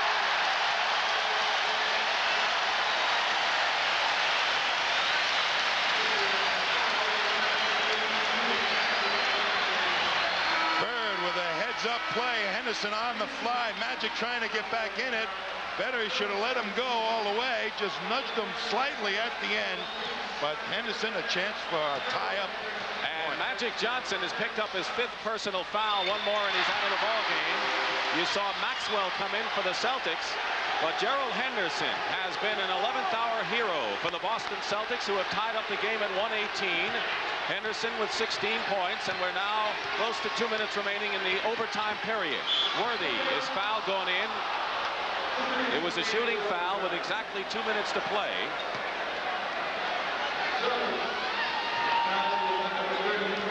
Jamal Wilkes coming into the ball game. Larry Bird with his 5th personal foul. So Wilkes comes in, but the drama heightens as Larry Bird has 5 and Magic Johnson has 5. They're flip-flopping defenses and offenses, both coaches. Now Whitman will come in for offensive purposes. Maxwell will sit down, probably. And Scott Whitman coming in now for offense for the outside shooting. As Worthy has broken the tie and can't convert the second. Boston trailing LA by 1. Under 2 minutes to play. We're in overtime. Celtics, clutch fashion, came back. McHale turnaround. Boston leads again. They isolated McHale beautifully down close to the basket. Every Celtic player was up above the foul line.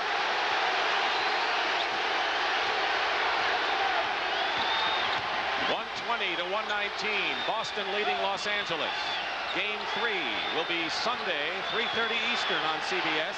Here's McAdoo left open, and he gives the Lakers the lead. They go back and forth, and this game is turning into one of the memorable playoff games between these teams, and there have been many. Parish loses it. He could not control the high pass, and now the Lakers with the ball and a 1-point lead.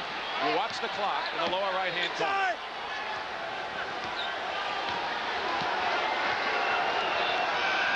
There's a roar constantly here at Boston Garden. 5 seconds on the shot clock. Magic may not know it. 3 seconds. 1 second. Puts it up. And Jamal Wilkes winds up with the ball and gets it out to Johnson for a new clock.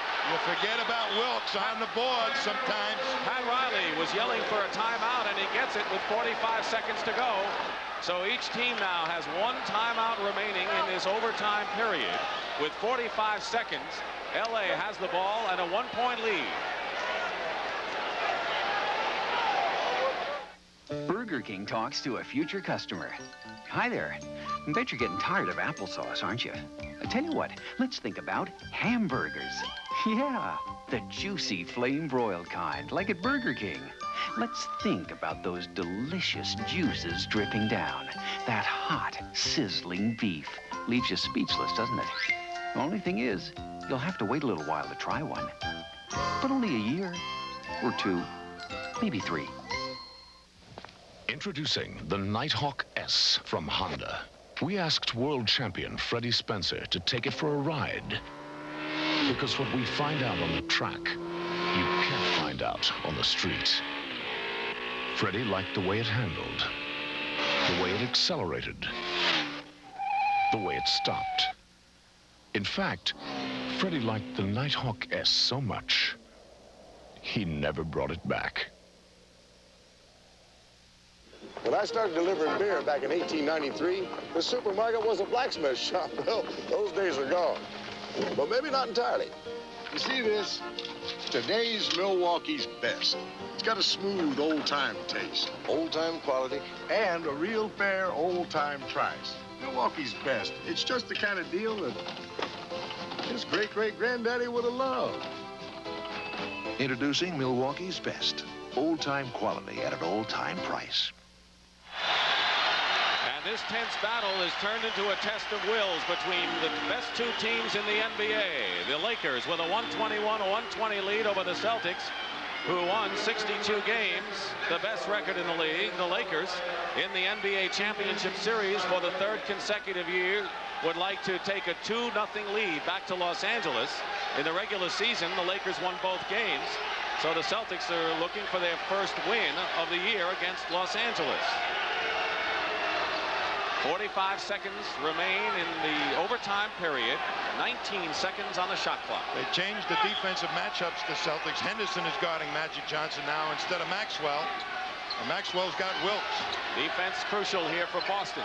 The Lakers looking for a 3-point lead if they can, which would put a whole load of pressure on the shoulders of Boston. Here's Wilkes. Maxwell on him. They get it to Kareem with 6 seconds on the shot clock. 5, 4, 3, skyhook. Loose ball and a foul against Los Angeles. With 25 seconds remaining in the overtime period. Let's see who it's on. James Worthy, apparently. And that's number 3 on Worthy. They put the clamp on Kareem down in that low post, made him take a tough shot. And then the ensuing rebound, Worthy over the back of Bird, I believe. And a timeout called for by Boston, and that's their last timeout. Experience Mazda. The first thing you notice about the Mazda RX-7 is its sleek, slippery styling. Then you notice amenities like contoured sports seats, a redesigned instrument cluster, and 5-speed overdrive. You also can't help but notice the Mazda RX-7's outstanding value. But perhaps most noticeable of all is just how you feel at times like these. The more you look, the more you like. The Mazda experience.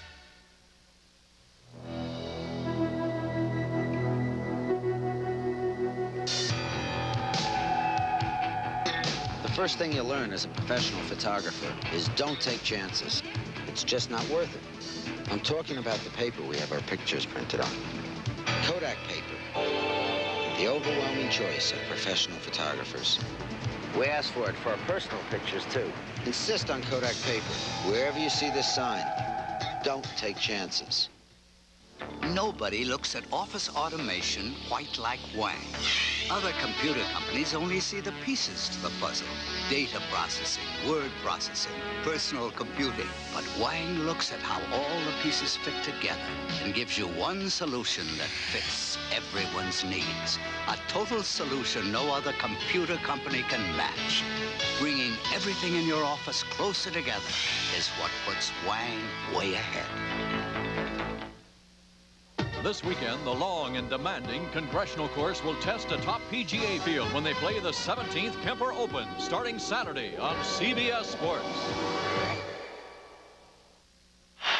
With 25 seconds to go in overtime and the Lakers leading by 1, it's Boston ball.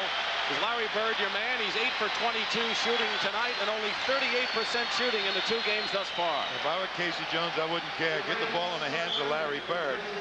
But they're more than likely, if the Celtics do that, they'll double team him and force somebody else to take the shot. The next foul for each team will put him over the limit and force a penalty. Here's Scott Wedman from the corner.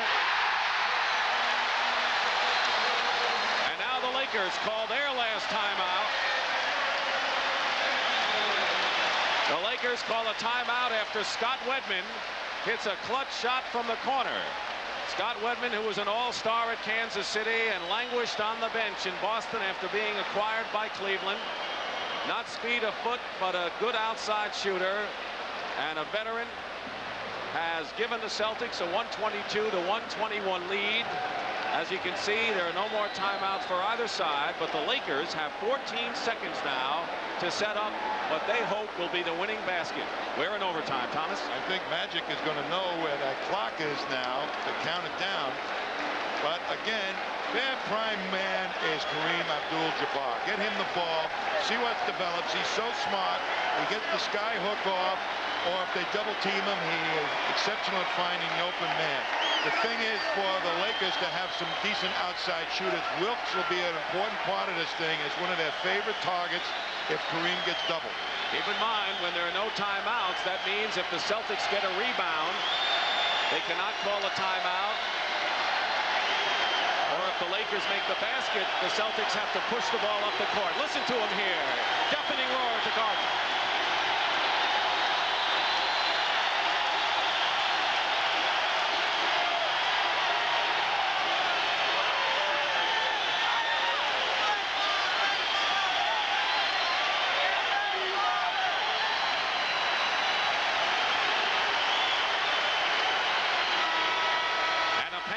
Urban Magic Johnson. This is a proud team. They've been champions 2 of the last 3 years. And it's no easy thing to inbound the ball the way the rules are stated right now. You can't toss it into the back court. You have to put it into the front court. The Celtics well aware of that, and they're pretty good on steals. They get 2 out of the last 5, but they're used to this. 14 seconds to go. Wilkes has it, 13. Loose ball, and the Celtics have it. And now the Lakers have regained the ball. Their ball was knocked away off of Larry Bird with 8 seconds to go, and LA gets another chance. Just as Boston had another chance in the waning seconds of regulation time. Lakers have 8 seconds. 122, 121 Boston. McAdoo. Steal. And the Boston Celtics, if they hold on, will win it. And there's a foul.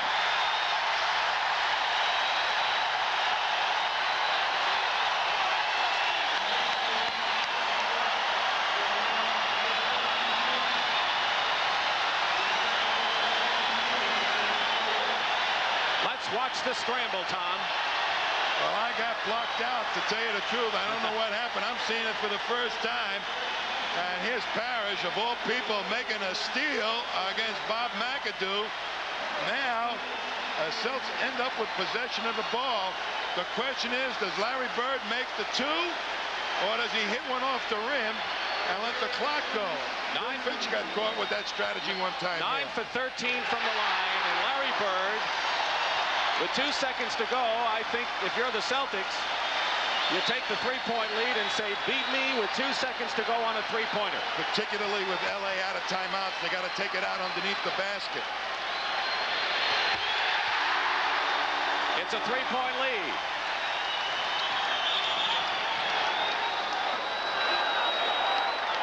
It's interesting that the Laker bench is signaling for timeout. They don't have any more. 2 seconds to go. There's the long pass. And no time runs off.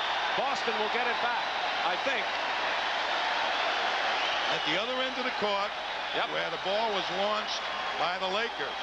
Pat Riley shows the feeling of the Los Angeles group. It was a comeback for the Boston Celtics that was improbable, considering the clock and the time. Gerald Henderson with a big steal. Overtime. Great defense.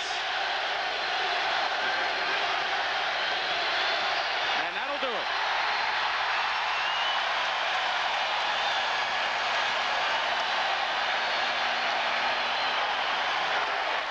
We're going to go to Los Angeles for Game 3 on Sunday, all even at 1 game apiece, as the Boston Celtics, in a grueling, dramatic victory, have upended the Los Angeles Lakers 124 to 121, and the Lakers came oh so close to putting the Celtics in a big hole, down 2 games to nothing, but it didn't happen, and the Celtics rallied to win by 3 points.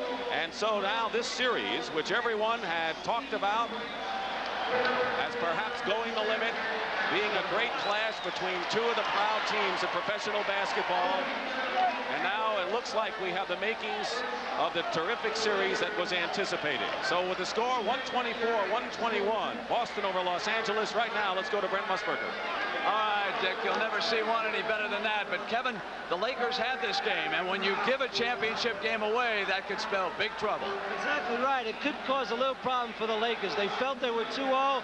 They're going back 1-1. It's a big difference. They made key errors down the stretch, which they shouldn't do, particularly from their outstanding players. All right, the series now moves to the West Coast. Game 3, of course, is going to be on Sunday afternoon. Right now, let's quickly go down to Pat O'Brien. Thank you, Brent. With Gerald Henderson, tell me about that great steal at the end of regulation. Oh, we had to have something. We had to have that steal, and, you know, I just went for it. I was in great position, and, you know, they kind of lofted the ball up, and, you know, as far as that go, I was going to go for it. I had to go for it and got the steal and put it in. Doesn't look like anything's going to be easy in this series. Oh, it's not, you know, but we had to have this game, and I just thank God that, you know, it happened for us this way. And you got to feel a lot better about going back to Los Angeles for Sunday's game. Oh, no question. You know, they don't play that well at home, so we're going to come back, and we're going to try to win a game out there, and that's going to be it for us. Okay. Congratulations, Gerald. Let's go back to Brent Musburger. All right, Pat, thank you. So, indeed, now it'll be the Celtics and Lakers all even when we get to the Forum. And I'm Brent Musburger, along with Dick Stockton, Tommy Heinsohn, Kevin Lockery, and Pat O'Brien, saying so long for the Boston Garden, where the final score was 124-121 Celtics in overtime. We'll be in L.A. Game 3 of the championship series, Sunday at 3:30 Eastern. On Saturday at 2 Eastern, CBS Sports Saturday Special Edition has Game 3 of the MISL Championship between the Baltimore Blast and the St. Louis Steamers. Then at 4:30, it's third-round coverage of the Kemper Open Live. And coverage of the National Basketball Association has been a presentation of CBS Sports.